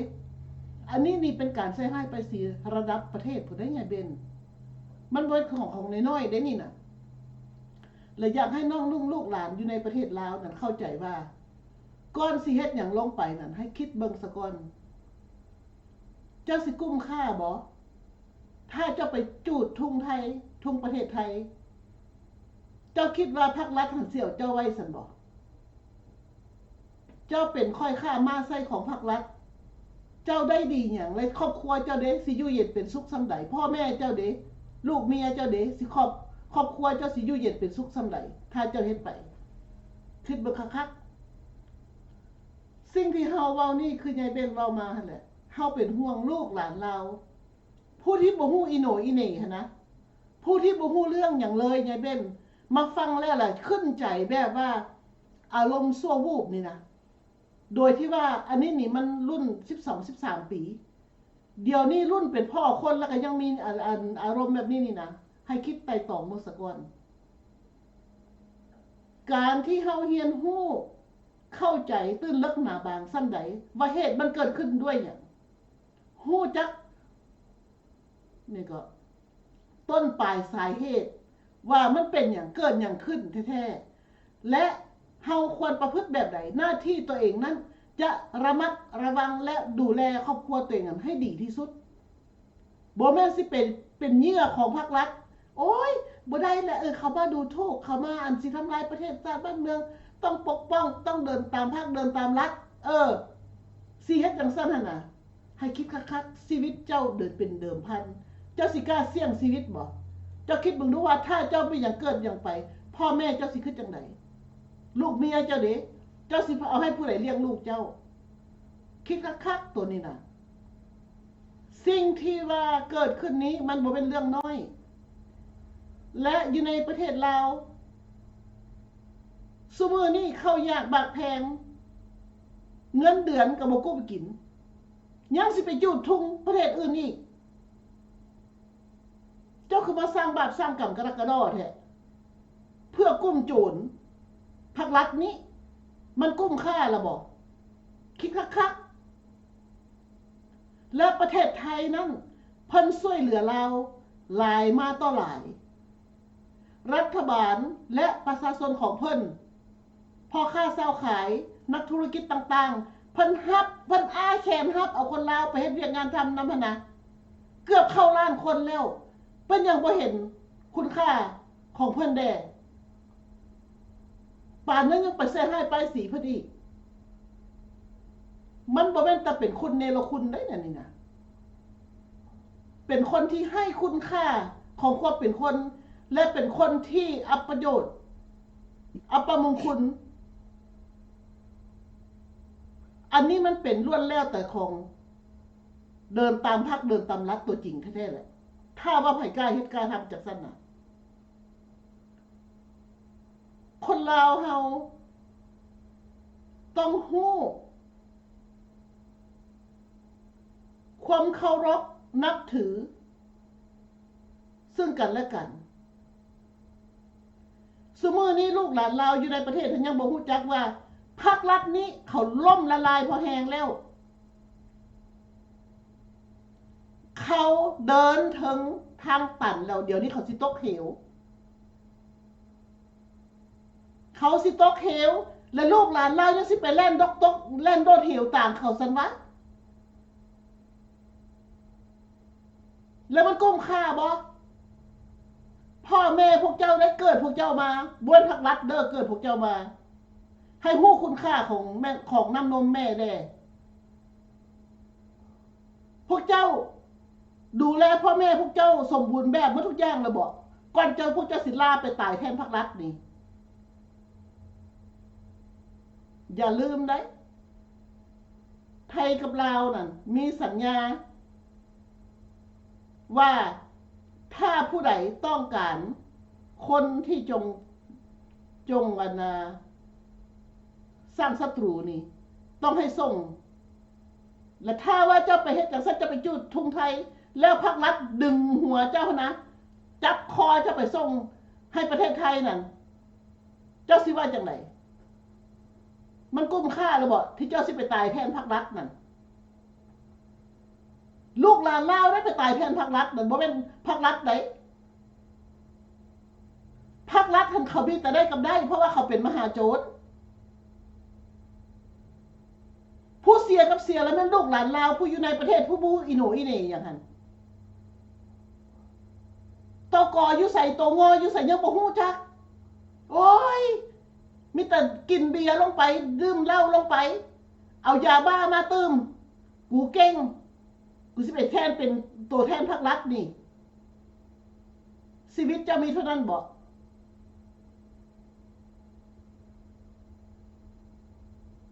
ทุกสิ่งทุกอย่างมันต้องวัดแท้มันต้องเบิ่งตื่นเลิกหน้าบางสักใดให้ฮู้จักเพิ่นจักโตอยู่ละล่าบ่เป็นซอกหาเฮ็ดแนวบ่ตะกินแนวบ่เป็นตาอยู่แนวบ้านเมืองเพิ่นบ่เฮ็ดหน้าที่เพิ่นสิเว้าป้องหน้าที่เพิ่นบ้านเมืองเพิ่นเว้าเรื่องถูกต้องปองดองกันแต่ว่าลูกแรงติดมือพรรครัฐนี่อวดเก่งอวดฉลาดปัญญาเขาหางอึ้งนี่ไปอวดฉลาดใส่ประเทศเพิ่นทุกสิ่งทุกอย่างมันต้องพิจารณาให้ดีมันต้องเบิ่งหัวส้นปลายนอนมันอยู่ใส่แก้ปัญหาให้ถึงจุดซุมื้อนี้คนลาวอยู่ในประเทศหมดประเทศนั่นควรตื่นได้แล้วยุติอบายมุขต่างๆนั่นเตรียมโตสิกลายเป็นอพยพอยู่ในแผ่นดินของตัวเองยังบ่ฮู้เมื่อจีนเขาก็สิเอาภาคเหนือเวียดนามเขาสิเอาภาคใต้พวกเจ้าสิแยกเอาแผ่นอันบ่อนไหนพวกเจ้าฮู้แล้วบอกว่าจะเลือกสัญชาติใดต่อไปนี่พรรครัฐเขาสีเจิ้นผิงดึงข้อหอยไปหาทุกมื้ออยู่พวกเจ้ายังบ่ฮู้วะติดหนี้เขาฟ้องขึ้นศาลพุ่นสิงคโปร์พุ่นอ้ายใหญ่เขาพุ่นเห็นบ่เขาเฮ็ดพวกเจ้าสนับสนุนท่าแม่สนับสนุนท่าแม่ตบมือให้ท่าแม่พรรครัฐนั่นจีนฟ้องอ้ายใหญ่เพิ่นฟ้องอ้ายใหญ่จีนฟ้องพรรครัฐนั่น$555 ล้านอันนั้นขี้ดอกซื่อๆได้ยังบ่แม่นต้นอีก บ่มีปัญญาจ่ายเขายังสิมีอีบอกกลุ่มคนลาวหน้าโง่ทั้งใดสิไปอาสาสมัครจ่ายให้เขาหันสิไปป้องกันแทนเขาหัน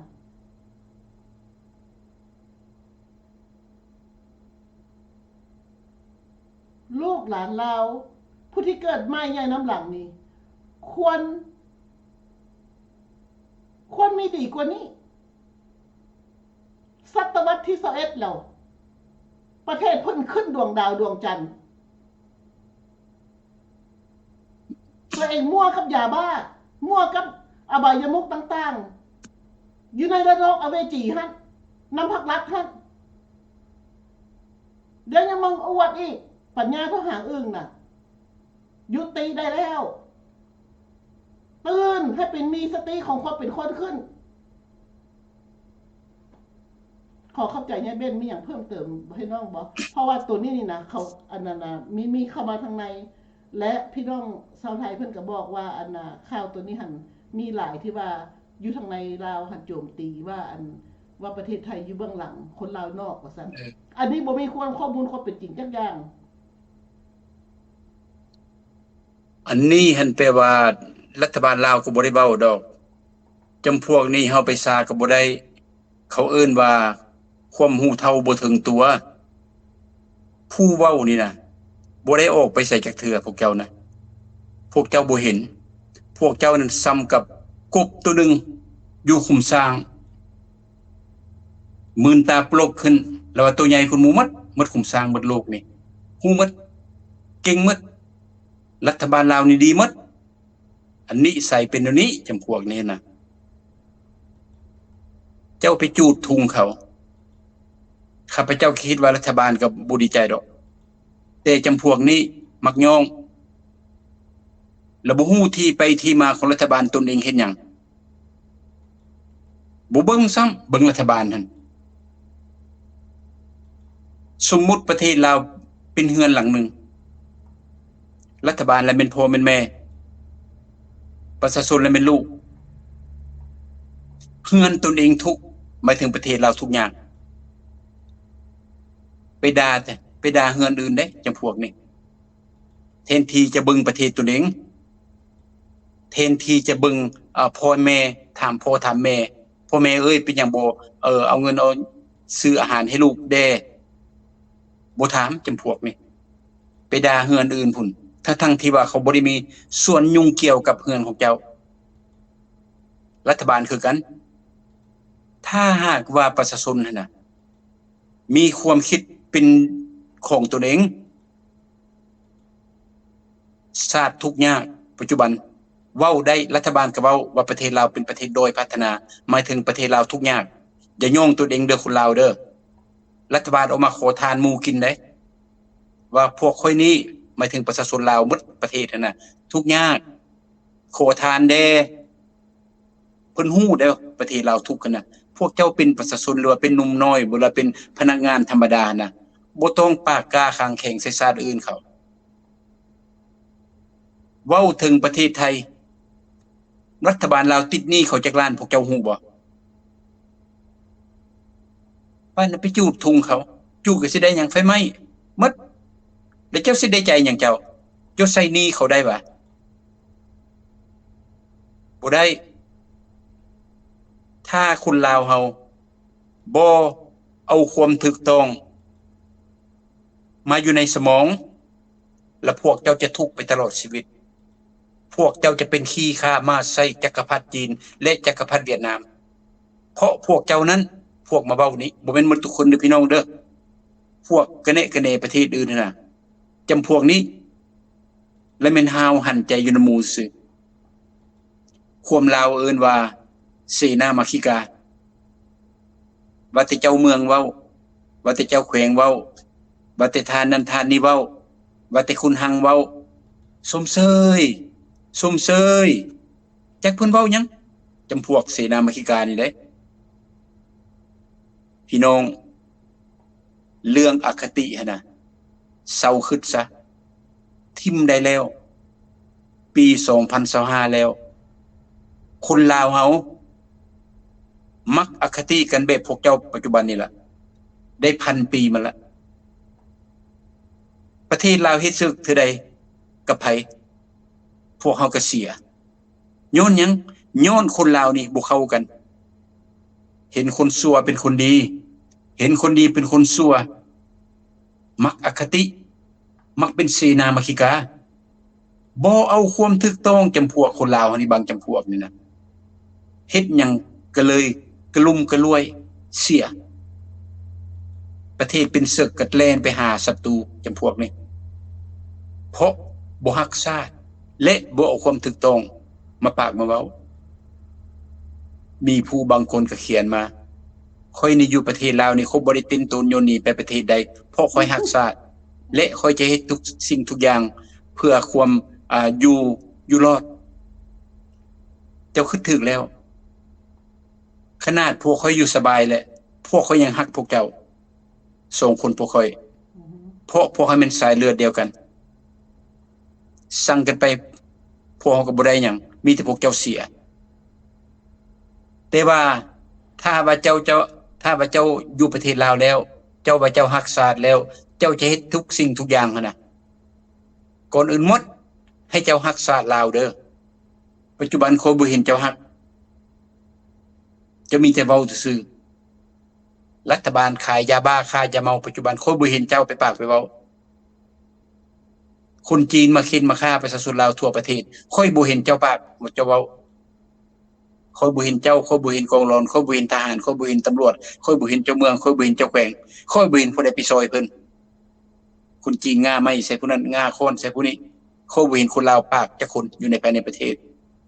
แล้วพวกเจ้าว่าพวกเจ้าฮักชาติแล้วพวกเจ้าว่าพวกเจ้าฮักประชาชนแต่ที่จริงแล้วพวกเจ้าบ่ได้ฮักพวกเจ้าบูชาพรรครัฐของพวกเจ้าทั้งที่ว่าพรรครัฐนั้นบ่ได้มาปกป้องประชาชนถ้ารัฐบาลปกป้องประชาชนว่าจีนเข้ามาบ่ได้เวียดเข้ามาบ่ได้เอาเม็ดทรายเม็ดนึงก็บ่ได้เพราะเม็ดทรายเม็ดนึงแม่นของประชาชนลาวหมดทุกคนพวกเจ้าเห็นบ่ประเทศเจ้าน่ะจีนเต็มประเทศล่ะแต่บ่เห็นคนลาวเข้าไปเว้าให้เขาเผลอๆย่านเขาหนีเมืองเวียงจันทน์เขาเอิ้นว่าเมืองเวียงจีนแล้วเพราะคนจีนหลายกว่าคนลาวไปใส่คนลาวได้นบเขาพวกเจ้าเป็นเจ้าของประเทศธรรมดาจีนนบพวกเจ้าเพราะเขาเป็นคนต่างประเทศคนเวียดญาติเวียดญาติกันคนจีนญาติเวียดญาติกันแต่พวกเจ้าบ่ซอยกันไปซื้อนี่ก็หารจีนไปซื้อนั้นก็หารเวียดแสดงว่าเงินพวกเจ้าหมดประเทศน่ะเอาให้อัญญาจีนเอาให้อัญญาเวียดแล้วเขาพกเงินพวกเจ้ากลับคืนประเทศเขาแล้วพวกเจ้าได้หยังเมียนขี้เหงื่อให้เขาเป็นขี้ข้ามาใส่เขาค่อยบ่ได้ประมาทญาติทานพวกเจ้าค่อยอยากให้พวกเจ้าตื่นเพราะค่อยฮักพวกเจ้าค่อยมาบอกพวกเจ้านั้นแม่นครอบครัวของค่อยเห็นพวกเจ้าเสียเปรียบค่อยเห็นคนจีนคนเวียดพรมเรือรัฐบาลลาวกดขี่ข่มเหงประชาชนค่อยเห็นคันค่อยเห็นแล้วค่อยอดปากอดเว้าบ่ได้เพราะค่อยฮักแพงพวกเจ้าอันนี้คือแม่นเด้อลาวกับลาวฮักกันเด้พวกเจ้าจะสั่งค่อยก็อย่าแต่ค่อยยังฮักพวกเจ้าอยู่เพราะค่อยเป็นคนดีเพราะค่อยเป็นคนฮักชาติคนลาวจะสั่งค่อยก็อย่าค่อยยังฮักและค่อยจะเป็นตัวอย่างให้พวกเจ้าว่าค่อยนี้บ่ได้สั่งคนลาวถึงพวกเจ้าจะว่าเฮาว่าโหนบ้านใดก็อย่าพวกเจ้าก็เป็นครอบครัวของค่อยบ่ถือสาดังนั้นพี่น้องการกระเนะกระเนกันหั่นน่ะการบ่เอาความจริงออกมาปากมาเว้าการปกปิดกลุ่มคนบ่ดีตัวอย่างรัฐบาลลาวนี่อันนี้เป็นกลุ่มคนบ่ดีเพราะเพิ่นเฮ็ดยาบ้ายาเมากับทหารพม่าแล้วไปเลาะขายทั่วประเทศ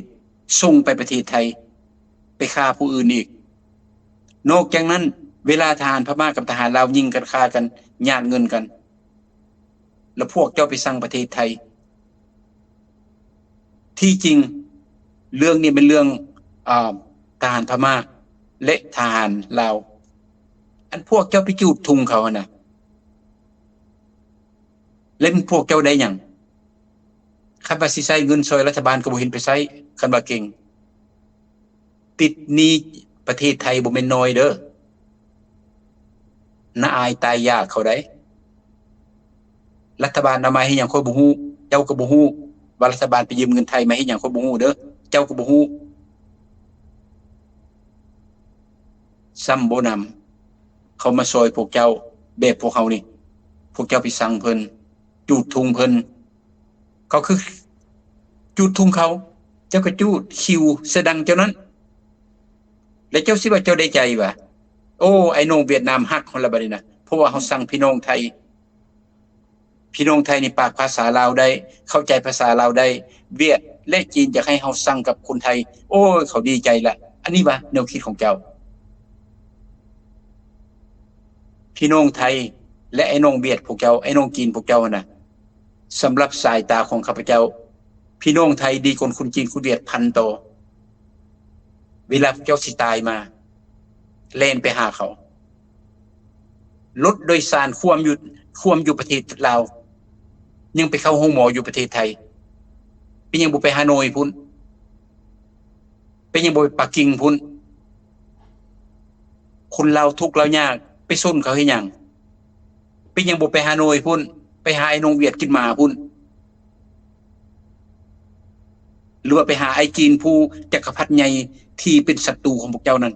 ไปไหมนี่แหละความถูกต้องค่อยบอกเจ้านี่แหละความถูกต้องนะความจริงจีนและเวียดเขาบริหักเจ้าเขาถือเจ้าเป็นขี้ข้ามาใส่เขาอยากได้ดินโพเจ้าเขาเอาไปเอาเจ้าปากบ่ได้เพราะเจ้าเมืองเจ้าแข่งเส้นให้เจ้าเส้นให้เขาอันอยู่ไสพี่น้องไทยไปละไปยึดดินยึดโดนของประชาชนมีบ่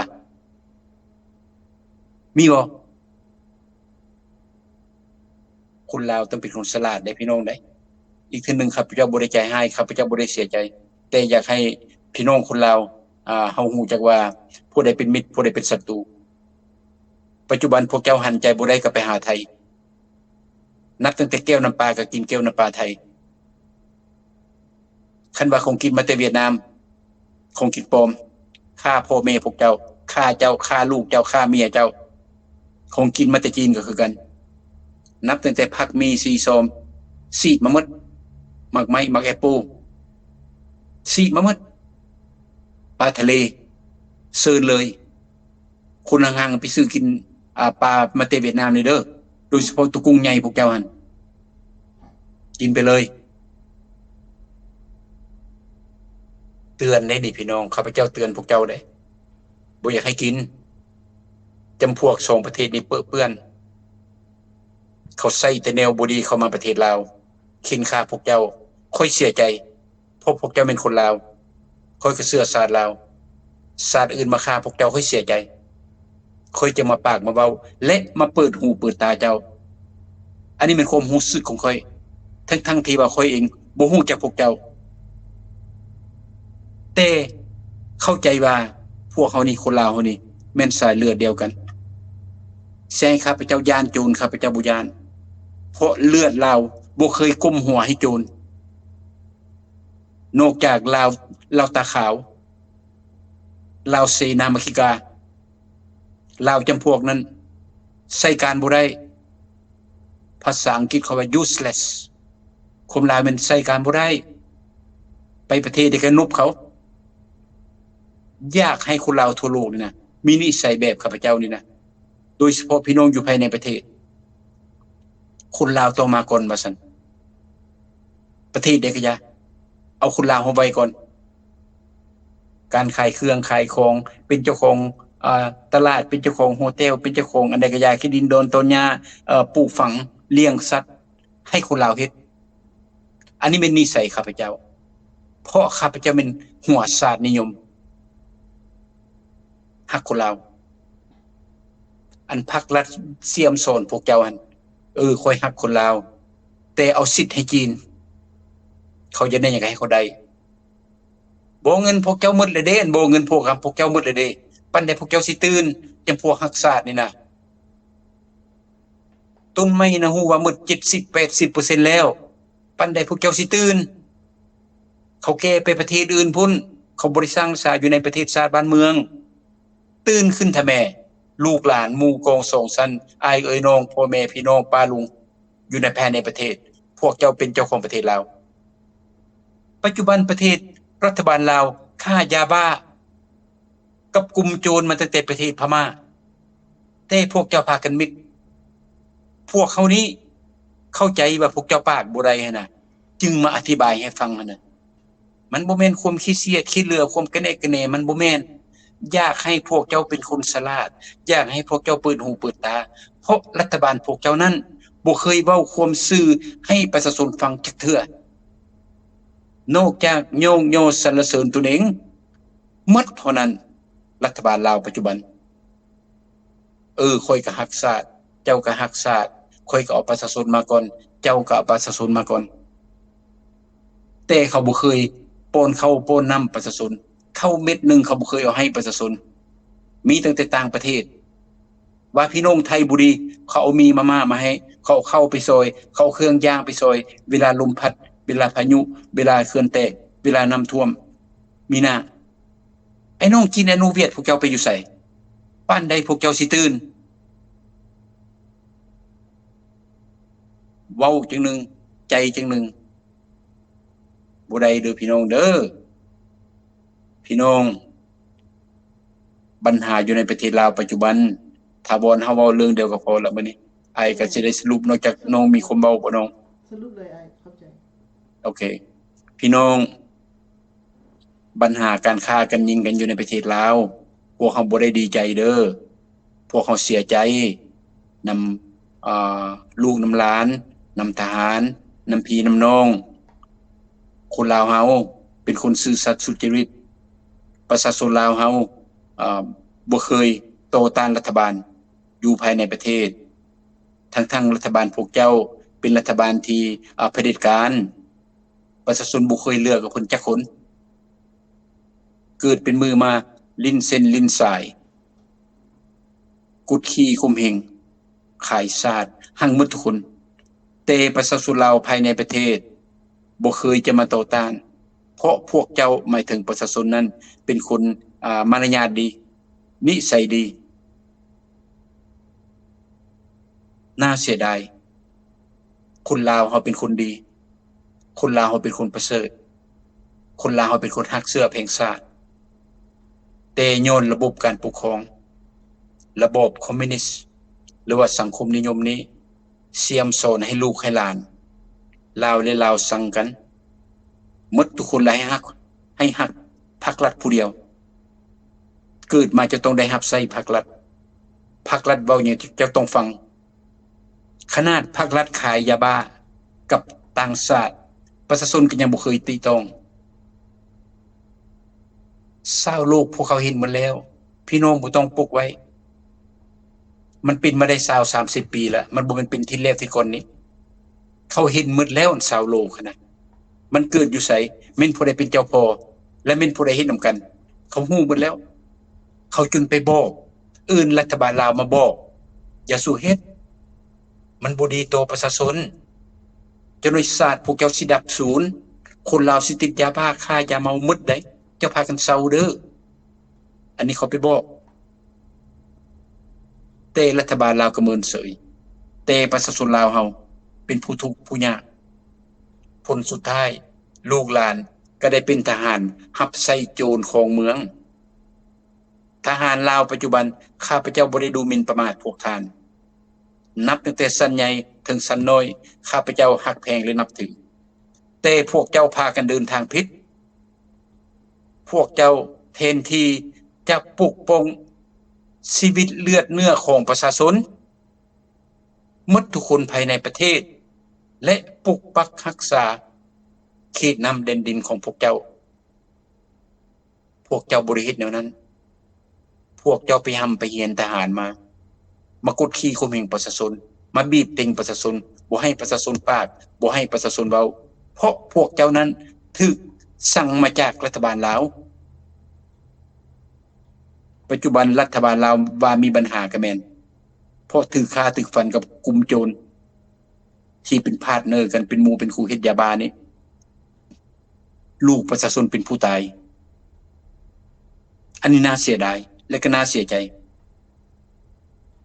ลูกพรรคลูกรัฐเขาไม่อยู่ต่างประเทศพี่เขามียนต์ขี่เขามีเฮือนหลายหลังรถเขาอยู่ทางขี่จะเซลซีได้แต่ลูกประชาชนผู้ปกป้องเขานี้เป็นผู้ทุกข์ผู้ยากดังนั้นพี่น้องให้เบิ่งกันเด้อพวกประชาชนต้องหักชีวิตของพวกเจ้า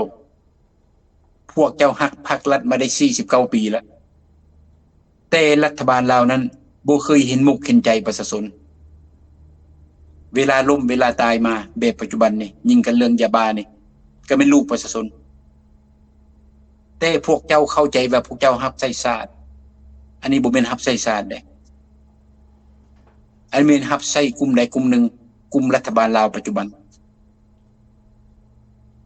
ถ้าพวกเจ้ารับใช้ชาตินั้นถ้าประเทศพม่าเข้ามาโจมตีประเทศลาวแล้วทหารลาวตายเพื่อชาติอันนั้นจะเป็นตายเพื่อชาติประเทศใดประเทศหนึ่งเข้าไปประเทศลาวแล้วไปเค้นฆ่าประชาชนและเค้นฆ่าทหารลาวอันนั้นจะเป็นตายเพื่อชาติอันนี้พวกเจ้าตายโยนว่ารักษายาบ้าให้รัฐบาลลาวแสดงว่าพวกเจ้าบ่ได้ป้องกันชาติพวกเจ้าบ่ได้ป้องกันความสงบพวกเจ้าบ่ได้ป้องกันเขตน้ำแดนดินพวกเจ้าป้องกันผลประโยชน์ของรัฐบาลกรุงชาตินี้ยกขึ้นมาบ่ได้บอกได้สอนผู้ใดแต่มาอธิบายให้ฟังข้าพเจ้าอยากให้คนลาวเข้าใจข้าพเจ้าอยากให้คนลาวตื่นขึ้นว่าลัทธิสังคมนิยมนี้หรือว่าคอมมิวนิสต์นี้ดีส่ำใดชั่วส่ำใดและฮู้จักที่ไปอยู่ปัจจุบันของพวกเจ้า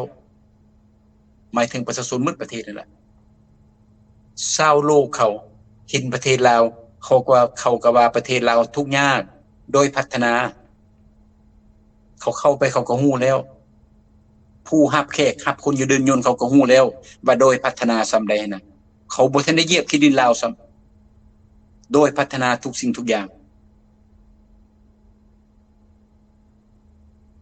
ข้าพเจ้าบ่ได้มีนโยบายจะมาประณามประเทศลาวบ่แม่นอยากให้ประเทศลาวนี่เปลี่ยนออกจากจุดชั่วแนวนี้จุดทุกข์แนวนี้จุดยากๆแนวนี้เอาจุดดีเข้ามาขึ้นไปหาจุดที่ดีเพื่อจะให้รัฐบาลลาวนั้นเป็นคนซื่อสัตย์สุจริตและถูกเลือกมาจากประชาชนและเพื่ออยากให้ประชาชนนั้นมีอยู่มีกินมีชีวิตชีวาสมกับคนสมกับตนเองเป็นมนุษย์ผู้หนึ่งก่อนจะล้มก่อนจะตายก็ต้องใช้ชีวิตแบบสะดวกสบายแบบชาติอื่นเกาหลีใต้ญี่ปุ่นยุโรปอเมริกาหมดทุกคนพวกเขาส่วนหลายมีเวียกมีการบ่มีคนทุกข์ถึงเขาจะทุกข์เขาก็ได้ถูกช่วยเหลือมาจากรัฐบาลสิ่งดีๆเดี๋ยวนี้อยากเอาเข้าไปหาประชาชนลาวผู้อยู่ภายในประเทศคนลาวมีแต่เพียง 6-7 ล้านคนเบิ่งกันง่ายๆอันนี้มันจุดหมายปลายทางของข้าพเจ้าที่มาเปิดหูเปิดตารัฐบาลเพราะเหตุปัจจุบันนี้มันบ่ได้ทุกลงซ้ำบ่นำให้ชาวโลกเขาดูหมิ่นประมาทปัจจุบันเพราะพวกเจ้าเฮ็ดแนวบ่ดีดังนั้นพี่น้องมื้อนี้ก่อนจำลาพระจากพวกเฮา2คนมาอธิบายเรื่องที่ว่าเกิดขึ้นอยู่ในโบแก้ว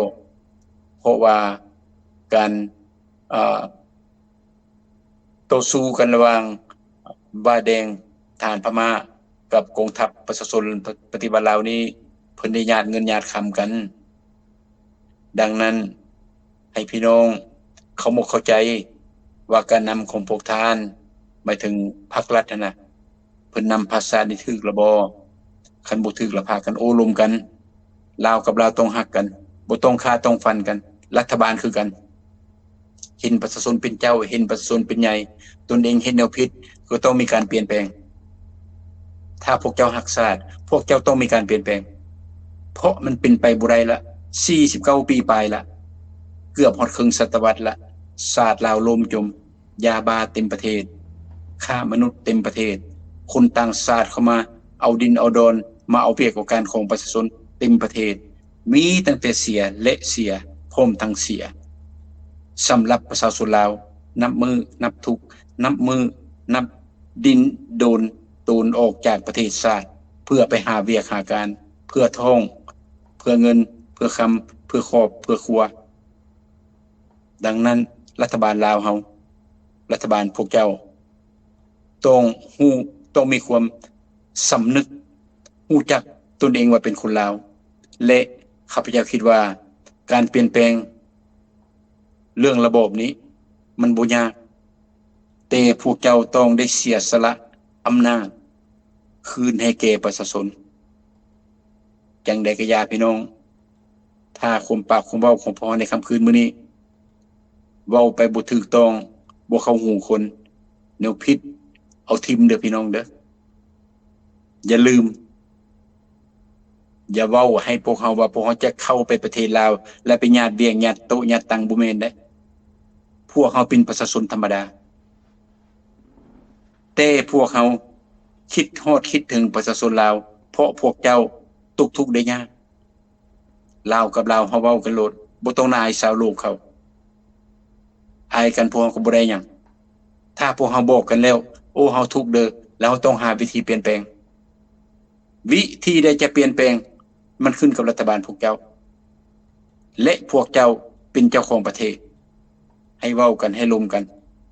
ถ้าบ่มีการเปลี่ยนแปลงอยู่ภายในประเทศลาวประเทศลาวจะล่มจมไปตลอดการขายยาบ้าค้ายาเมาโสเภณีฆ่ามนุษย์มันจะนับมือนับหลาย40-50 ปีต่อไปชาติลาวจะสิ้นชาติสิ่งที่เหลือก็เป็นคนจีนและคนเวียดและทุกสิ่งทุกอย่างก็สิเป็นของเขาดังนั้นพี่น้องพวกเขา2คนบ่แม่นนักข่าวพวกเขาบ่แม่นนักการเมืองพวกเขาบ่ได้เป็นกลุ่มนั้นกลุ่มนี้มีแต่ประชาชนตามดำธรรมดาลูกพ่อให้พ่อนาเคยทุกข์เคยยากแบบพี่แบบน้องกันละชนบทฮู้จักความรู้สึกและความทุกข์ยากของประชาชนข้าพเจ้าฮู้เพราะข้าพเจ้าเป็นลูกชาวนาดังนั้นจึงได้มาปากมาเว้าได้พี่น้องได้เฮาคนลาวด้วยกันเอาความถูกต้องเอาความยุติธรรมเข้าหากันอวยหน้าหากันอย่าเกลียดอย่าชังกันคนลาวด้วยกันอายฮู้2น้องฮู้1พวกเขา2คนบ่ได้ฮู้หมดทุกแนวเด้อพี่น้องเด้อบ่แม่นครูบาอาจารย์หยังไดบ่ได้ถือตนถือโตถือแบบประชาชนชาวไร่ชาวนาธรรมดาแต่เรื่องการรู้สึกสำหรับคนลาวพวกเขามีความคิดฮอดคิดถึงอยู่ดูตนและนับถือถึงลาวจะทุกข์ถึงลาวจะยากถึงลาวจะเป็นจังได๋ก็อย่าพวกเขาในสมองจะบ่ลืมประเทศลาวจะบ่ลืมคนลาวเพื่ออยากให้ประเทศลาวเป็นประเทศเจริญรุ่งเรืองศรีวิไลแบบประเทศอื่นดังนั้นถ้าพวกเขาเว้าผิดไปถ้าพวกเขาเว้าบ่ถูกไปถ้าเว้าผิดหูผู้ใดให้เอาทิ่มอย่าถือสากันเพราะพวกเขาหวังดีสัตว์สีตีนยังฮู้พลาดนักปราชญ์ยังฮู้หลงลืมความผิดของพวกเขามันก็หลายแต่ละคนบ่น้อยก็หลายความผิดพวกเขาก็ยอมรับเอาดังนั้นพี่น้องคนลาวการปากการเว้าใจถือหูหมดทุกคนมันบ่ถึกเด้อพี่น้องเด้อดังนั้นคนลาวเฮาเสื้อชาติลาวเฮาครอบครัวของพวกเขาถ้าพวกเขาบ่ฮักพวกเขาถ้าพวกเขาบ่คิดถึงพวกเขาแล้วแซ่ผู้ใดไม่คิดฮอดพี่น้องดังนั้นพวกเขาลาวต้องฮักลาวเด้อพี่น้องเด้อขอขอบใจน้ำอายน้ำเอื้อยน้ำพี่น้ำน้องน้ำลูกน้ำหลานน้ำทานผู้ชมผู้ฟังน้ำปลาน้ำลุงน้ำพ่อตู่แม่ตู่น้ำน้องน้ำนุ่งหมดทุกคู่ทุกคนที่ให้ความสนใจแก่บ้านแก่เมืองอยากฮู้ข่าวภายในประเทศพวกท่านก็ฮักชาติคือกันพวกท่านก็ฮักประชาชนคือกันพวกท่านก็เป็นคนดีคือกันถึงจะมาปากมาเว้าแนวบ่ม่วนแนวบ่สม2คนเพราะว่าบ่เคยรังเกียจเทื่อหน้าเขามาฟังเอง เทื่อหน้าพวกท่านอาจจะเข้าใจว่าจุดประสงค์ของพวกเขาและแม่นเพื่อชาติลาวและเพื่อคนลาวทั้งหมดทุกคนขอขอบคุณขอบใจหลายๆพบกันใหม่ในโอกาสหน้าพี่น้องสบายดีสบายดีทาวน้องขอบใจ สบายดียายเบนเข้าใจหลายๆอ้าย ครับ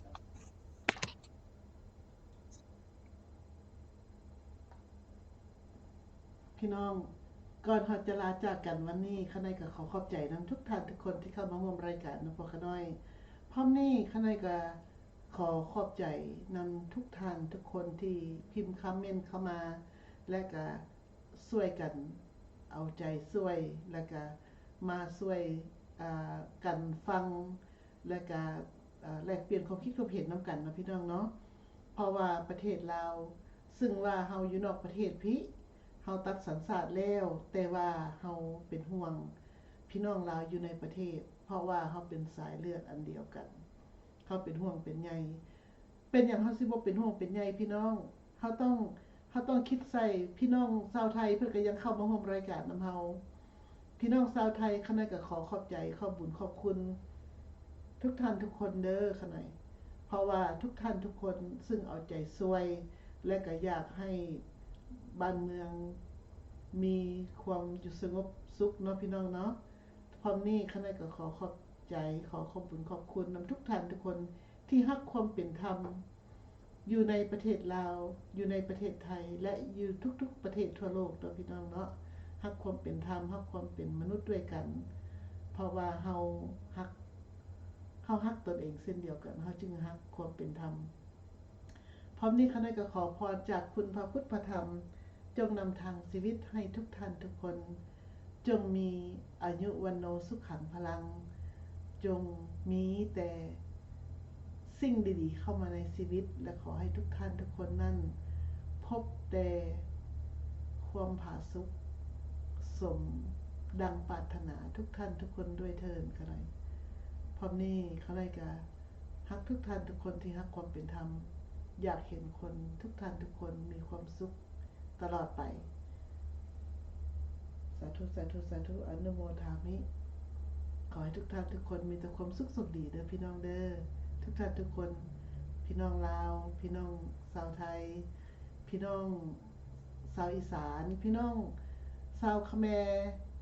ทุกท่านทุกคนที่เข้าใจข้าน้อยเว้าเนาะข้าน้อยก็รักทุกท่านทุกคนขอให้มีความเจริญรุ่งเรืองศรีวิไลในหน้าที่การงานและชีวิตภารกิจศาสตร์ขอขอบใจสบายดีค่ะนายพบกันใหม่เมื่ออื่น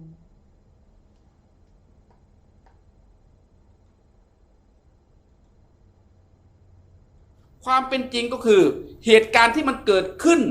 ในห่วงที่ผ่านมาจนทำให้กองทัพลาวสูญเสียทหารไปเป็นจำนวนมากเนี่ยมันเกิดจากการที่ว่ามันเป็นการขัดแย้งเรื่องของผลประโยชน์ทางด้านของยาเสพติดครับซึ่งในเรื่องของยาเสพติดเนี่ยในแฝงบ่อแก้วเนี่ยเป็นแฝงในประเทศลาวแฝงหนึ่งนะครับที่มีธุรกิจสีเทาสีดำนี่เป็นจำนวนมากรวมไปถึงเรื่องของยาเสพติดเนี่ยครับซึ่งเรื่องของยาเสพติดในตอนนี้นะครับกลุ่มคนที่เข้ามามีบทบาทเข้ามาบริหารจัดการเรื่องของยาเสพติดก็คือกลุ่มของกองทัพลาวซึ่งอยู่ในพื้นที่ของแฝงบ่อแก้วผู้บัญชาการของกองทัพลาวที่อยู่ในแฝงบ่อแก้วนะครับเป็นคนที่ร่วมมือกันกับทางกลุ่มของวาแดงร่วมมือกับทางกลุ่มของวาแดงในการที่จะนำยาเสพติดจากทางฝั่งของพม่านะครับที่เป็นกลุ่มของวาแดงผลิตแล้วก็นำลำเลียงมาที่เมืองต้นพึ่งโดยมีกลุ่มของกองทัพลาวเป็นผู้ดูแล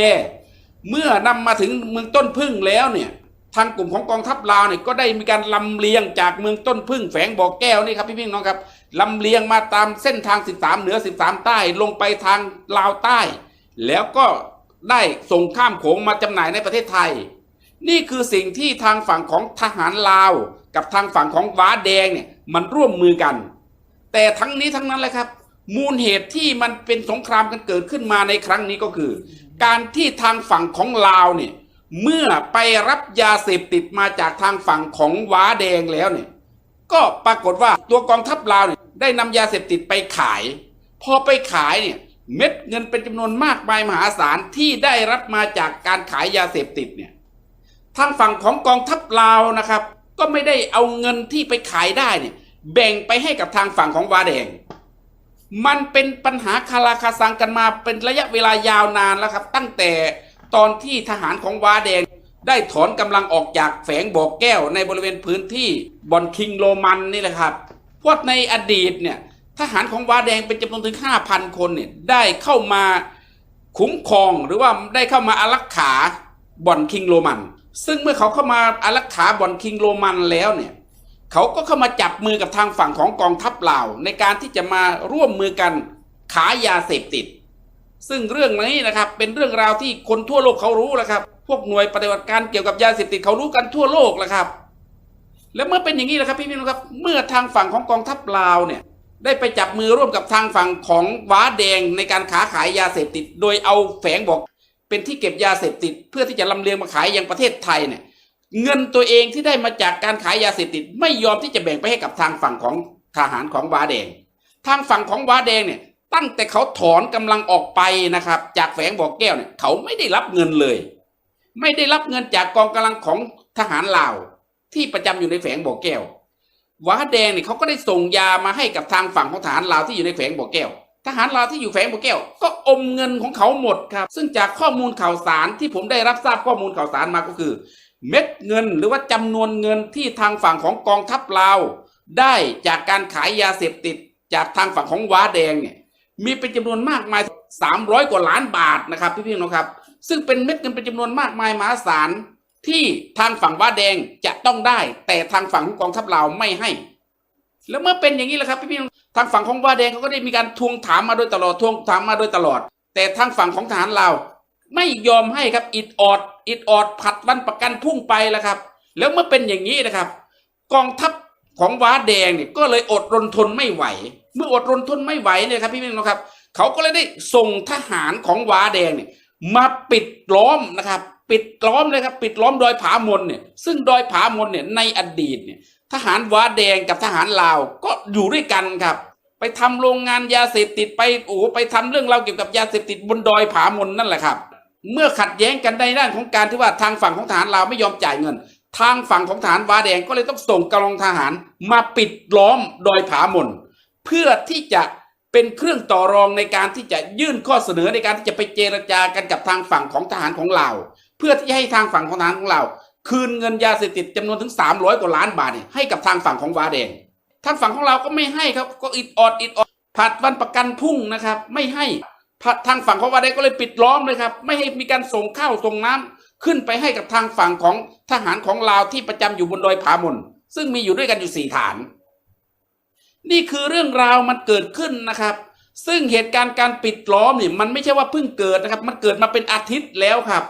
มันเกิดมาเป็นอาทิตย์แล้วแต่ข่าวทางฝั่งของประเทศเราปิดเงียบเลยครับเงียบกริบซึ่งมันก็มีการเจรจากันมาโดยตลอดเป็นอาทิตย์ซึ่งทางฝั่งของวาเดงก็ต้องการที่อยากจะได้เงินเลยครับเมื่อเจรจาไงไม่ได้ก็เลยต้องส่งกำลังมาปิดล้อมดอยผามนเป็นอาทิตย์ครับพี่น้องครับจนทำให้ทหารที่อยู่บนดอยผามนซึ่งเป็นทหารของลาวน่ะอดข้าวอดน้ำครับไม่มีข้าวไม่มีน้ำจะกินครับเป็นอาทิตย์เลยนะครับไม่ใช่ว่ามันเพิ่งเกิดนะครับแต่เมื่อขอยังไงแล้วก็ขอไม่ได้เนี่ยทางฝั่งของทหารว้าแดงก็เลยต้องใช้มาตรการเด็ดขาดในการที่จะโจมตีทหารของลาวที่อยู่บนดอยผาหมุนจนทำให้ทหารของลาวแตกกระจัดกระจายแตกกระเจิงเลยนะครับสูญเสียและได้รับบาดเจ็บเป็นจำนวนมากมายซึ่งตอนนี้นะครับทางฝั่งของทางการลาวเนี่ยเขาก็ได้ออกมาออกข่าวนะครับเหตุการณ์การปะทะกันในทางฝั่งของกองทัพลาวเนี่ยควบคุมไว้เรียบร้อยแล้วนะครับทั้งที่ความเป็นจริงมันไม่ใช่อย่างนั้นทุกวันนี้และก็ตอนนี้ด้วยนะครับทางฝั่งของทหารลาวยังไม่สามารถที่จะเคลื่อนกำลังเข้าไปในพื้นที่ของดอยผาหมนได้ทหารที่อยู่บนดอยผาหมนที่ได้รับการบาดเจ็บล้มตายเนี่ยต้องเสี่ยงนะครับเสี่ยงกันหามกันลงมานะครับหามกันลงมาเล็ดลอดหลบหนีมาตามเส้นทางที่พวกว้าน่ะไม่สามารถที่จะไปซุ่มโจมตีได้ตามแนวทางที่ลงมานะครับพวกทหารของลาวก็เลยลัดเลาะลงมาตามหุบเขานะครับเพราะว่าทหารของลาวที่จะขึ้นไปช่วยมันไม่สามารถที่จะขึ้นไปช่วยได้เพราะโดนทหารของว้าแดงเนี่ยซุ่มโจมตีตลอดแนว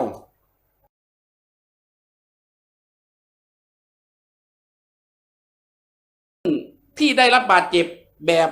สาหัสเนี่ยทางทหารของลาวเนี่ยได้นำไปส่งที่โรงพยาบาลบ่อแก้วเป็นจำนวนถึง14 คนนี่คือบาดเจ็บสาหัสครับและไอ้ที่บาดเจ็บสาหัสอีกส่วนหนึ่งนะครับทหารของลาวก็ได้ ลำเลียงไปที่โรงพยาบาลชัยบุรีแล้วที่ตายอีกครับพี่น้องครับที่ทางฝั่งของทางการเราปิดข่าวเงียบที่เอาศพลงมาไม่ได้อีกมีจำนวนมากมายหลายศพนี่คือสิ่งที่มันเกิดขึ้นแต่พอเหตุการณ์นี้เกิดขึ้นนะครับด้วยการที่ว่าทางฝั่งของกองทัพลาวเนี่ยต้องการที่จะปิดบังความชั่วเลวระยำของตัวเองเกี่ยวกับเรื่องของยาเสพติดเนี่ยก็เลยสร้างเรื่องสร้างราวขึ้นมาว่าเหตุการณ์ในครั้งนี้การปะทะกันในครั้งนี้เนี่ยมันเกิดจากฝีมือของกลุ่มกองกำลังของมงที่ไปร่วมมือกับทางฝั่งของกลุ่มคนที่อยู่นอกประเทศที่ได้รับการฝึกมาจากศูนย์ฝึกซึ่งเป็นศูนย์ฝึกของชาวมงของนายพลวังเป่านี่คือสิ่งที่ทางกองทัพลาวพยายามที่จะบิดเบือนความจริงเพื่อที่จะปิดบังความชั่วความเลวระยำของตัวเองที่มีปัญหาในการชักดาบเรื่องเงินยาเสพติดกับทางฝั่งของวาแดงนี่คือเรื่องจริงครับพี่น้องครับที่ผมได้นำมาพูดนำมาแชร์ในวันนี้ซึ่งมันจะแตกต่างจากทางฝั่งของช่องต่างๆช่องใหญ่ๆในฝั่งของทีวีของประเทศไทยหรือแม้กระทั่งสื่อที่ออกมาจากทางฝั่งของประเทศลาวเพราะฉะนั้นแล้วนะครับเมื่อพี่น้องได้รับชมรับฟังคลิปนี้แล้วนะครับก็ขอให้ช่วยกันแชร์ไปให้เยอะแชร์ไปให้เยอะๆนะครับเพื่อที่จะให้คนไทยได้รู้คนลาวได้เห็นนะครับว่าความเลวระยำของกองทัพลาวที่มันได้สร้างเหตุการณ์สร้างเรื่องสร้างราวในครั้งนี้เนี่ยแล้วมันได้โยนความผิดนี้มาให้กับทางฝั่งของประเทศไทยแล้วก็ทำให้คนลาวในประเทศตอนนี้เริ่มที่จะลุกฮือกันขึ้นมาในการที่จะไปเชื่อกับสิ่งที่ทางฝั่งของกองทัพลาวได้สร้างขึ้นมาเป็นข้อมูลข่าวที่มันผิดหาว่าประเทศไทยเป็นต้นตอหาว่าประเทศไทยเป็นตัวที่ไปก่อเหตุในครั้งนี้นะครับแล้วจนทำให้ตอนนี้มันเริ่มที่จะมีการลุกฮือกันขึ้นมาเผาธงชาติเป็นบางแห่งแล้วนะครับตอนนี้เป็นการปลุกความรุนแรงในฝั่งของประเทศลาวแบบที่เรียกว่าจุดติดได้แบบเรียบร้อยครับแต่ทั้งนี้ทั้งนั้นแหละครับเมื่อผมพูดมาแล้วเนี่ยเรื่องราวที่เกิดขึ้นเนี่ยก็สุดแล้วแต่ว่าพี่น้องจะเชื่อหรือว่าไม่เชื่อก็สุดแล้วแต่ท่านนะครับแต่ที่ผมได้รับทราบข้อมูลข่าวสารมาเป็นข้อมูลข่าวสารที่มันเป็นชั้นความลับเป็นชั้นความลับและลึกนะครับเพราะฉะนั้นแล้วเหตุการณ์ที่เกิดขึ้นเหตุการณ์การปะทะของประเทศลาวในครั้งนี้มันไม่เกี่ยวกับประเทศไทยมันเกี่ยวกับกองทัพลาวที่ไปขัดแย้งผลประโยชน์ที่ไปชักดาบเงินจำนวนถึง300 กว่าล้านบาทของทางฝั่งของทหารวาแดงอยากได้ก็เลยต้องมาทวงพอมาทวงไม่ได้ก็เลยมาปิดล้อมเลยครับส่งกำลังทหารเข้ามาปิดล้อมดอยผาหมุนเป็นอาทิตย์ครับจนทำให้ทหารของวาแดงเนี่ยก็คงจะคิดว่าตัวเองยังไงก็ไม่ได้แล้วครับเรื่องเงินก็เลยต้องเปิดฉากถล่มฐานของทหารลาวจนละลายไปถึง3 ฐาน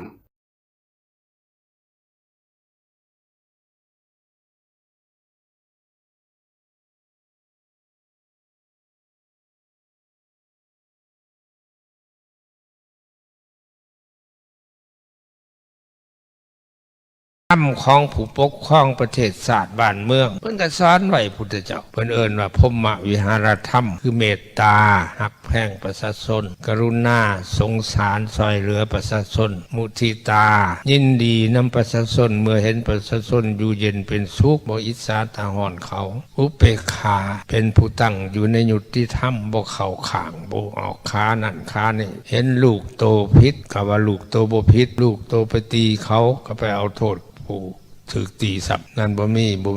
พรหมวิหารธรรมผิดวิสัยของผู้ปกครองพุทธเจ้าเป็นสอนหมดเลยธรรมะเพิ่นเปรียบคือลมหายใจอาหารการกินเพิ่นเปรียบคือกฎหมายสังคมโลกเฮานี่สิอยู่เย็นเป็นสุขได้อาศัยปัจจัย2 อย่างคนแต่ละคนผู้หนึ่งสิมีชีวิตอยู่ได้อาศัยปัจจัย2 อย่าง1การหายใจ2การกินอาหารปะอันใดก็บ่ได้ปะลมหายใจก็ตายปะอาหารก็ตายสังคมเฮาก็มีปัจจัย2 อย่าง1ศีลธรรม2แล้วกฎหมายบ้านเมืองลมหายใจนี่เพิ่นเปรียบคือกันกับศีลธรรมไผสิไปเปลี่ยนลมหายใจโอ้ยขี้ข้านหายใจทั้งหูดังเด้กูสิหายใจทั้งกด อาหารการกินนั่นเปลี่ยนแปลงได้เปลี่ยนได้มื้อนี้จะกินลาบเฮ็ดลาบกินมื้ออื่นจะกินก้อยกินจากมื้อนี่กินต้มกินอ้อมเฮ็ดนั่นเปลี่ยนแปลงได้อาหารแต่ว่ามีคุณค่าเท่ากันสิปะอาหารก็ตายปะลมหายใจก็ตายมื้อนี้สังคมโลกเฮา สังคมมนุษย์เฮาทั้งหลายนี่ก็อาศัยปัจจัยสองอย่างคืออาศัยศีลธรรมกับกฎหมายศีลธรรมเพิ่นเปรียบใส่ลมหายใจกฎหมายเพิ่นเปรียบใส่อาหารการกินลมหายใจศีลธรรมผู้ใดเปลี่ยนศีลธรรมก็คือเปลี่ยนลมหายใจส่วนว่ากฎหมายน่ะเปลี่ยนแปลงได้คือกันกับอาหารมาตรานี้ยุคนี้สมัยนี้บ่เหมาะเปลี่ยนใหม่เปลี่ยนได้ส่วนว่าศีลธรรมเปลี่ยนบ่ได้ไผไปเปลี่ยนศีลเปลี่ยนธรรมนั่นแหละแม่นอันตรายโลดเดี๋ยวนี้ตามอาตมาสังเกตเบิ่งแล้วรู้สึกว่าประชาชนเฮานี่อยากเปลี่ยนลมหายใจหลายคือเปลี่ยนศีลเปลี่ยนธรรมขาดความเคารพในศีลขาดความเคารพในธรรมนับมือกว้างนับมือคว้างนับมาตั้งแต่เฮายังน้อยตะกี้แต่ไล่จะหนีขึ้นหลังไปเจอ6-70 ปีขึ้นหลังเนี่ยเฮ็ดหัวเฮ็ดสวนอยู่น้ำแคมเซ่นี่ตั้งแต่เนื้อหอดไต่สวนหมักข้าวโพดหมักแซลลี่หมักแตงหมักเต่าหมักเขือหมักพริกหมักพายมีเบิดในฮูเซ่จำพรบ่มีไผหลักได้ตะกี้ได้บ่มีคนหลักได้เป็นหยังจังบ่หลักเขาบ่เปลี่ยนลมหายใจคู่มือนี่คนเฮามันเปลี่ยนลมหายใจเปลี่ยนศีลเปลี่ยนธรรมผู้ใดซื่อผู้ใดสัตย์ผู้ใดบ่นั่นก็บ่หังบ่มีบ่ได้ดิบได้ดีก็ได้นั่นเปลี่ยนได้มันนี่ได้คนซื่อสัตย์คนมีศีลคนมีธรรมเป็นผู้เจริญตะกี้เดี๋ยวนี้ไปตั้งต่อศีลตั้งต่อธรรมบ่ได้กินหยังนำเขาบ่ทันเขาดอกว่าอะไรเด้นั่นเปลี่ยนลมหายใจได้ย้อนสังคมเฮาพากันเปลี่ยนลมหายใจคือดังว่ามานั่นน่ะมันจะว่าความวุ่นวายในสังคมเฮานับมือกว้างนับมือคว้างนับมือขยายตัวลักเล็กขโมยน้อยก็หลายหลักบักใหญ่ๆก็หลายป่าดงพงไผ่ใหม่อยู่ทั้งผู้ทั้งผามีราคาเท่าไรขึ้นแผ่วลงมาเบิดบ่ว่าแต่คนเปลี่ยนลมหายใจลิงก็เปลี่ยนลมหายใจลิงอยู่โรงเมืองนี่แต่ข้าวสมัยข่อยเป็นจัวอยู่บ้านลำเทนนี่มันไม่ได้ออกมาหากินของปลูกของพังคนได้อยู่แต่ในดงก่อนได้บัดเดี๋ยวนี้ปุ้ยคนแถวนั้นจะแม่นจมอุกจมอังจมทุกข์จมยากน้ำลิงบ้านดงเมืองบ้านท่ามวงบ้านสะขึ้นลำเทนหอดบ้านทวดไปละปลูกยังก็บ่ได้กินข้าวว่าลิงมันมายำบัดว่าซั่นลิงก็บ่มีศีลมีธรรมเห็นคนขาดศีลขาดธรรมลิงก็ขาดศีลขาดธรรมตัวมันเป็นไปตามยุคตามสมัยมันเพียรอิยาบทกระแมนออกจากขอบครัวเฮือนซ่านมาอยู่วัดอยู่ว่าพอหันใจลงเนี่ยจังน้อยอยู่ในเฮือนในซ่านมีแต่ขี้ฝุ่นกลุ่มอยู่จักขี้ฝุ่นจากลูกบ่จักขี้ฝุ่นจากหลานบ่จักขี้ฝุ่นจากอ้ายจากนอกปิวอยู่อัดดังอัดปากไว้พุ่นน่ะอย่างขี้ฝุ่นความวุ่นวายหั่นน่ะยิ่งครอบครัวใดกูมื้อนี่ถือลูกกินยาบ้าแห้งขี้ฝุ่นลาย โอ้เจนนั่นแหละมันถึงยุคถึงปางมันแต่ว่าในอะไรก็ตามจะเฮาในฐานะปฏิญาณตนถึงพุทธเจ้าพระธรรมเจ้าพระสังฆเจ้าเป็นสารณะเป็นที่พึ่งให้มันคงขนงแกนอยู่กับศีลกับธรรมนี่แหละอยากพึ่งพระพุทธเจ้าก็ต้องพึ่งธรรมะเอาธรรมะมาเป็นเครื่องค้ำเครื่องสู้จิตใจเฮาคนทำชั่วหลายเขาอยากขายเงินดอกแตงป้อน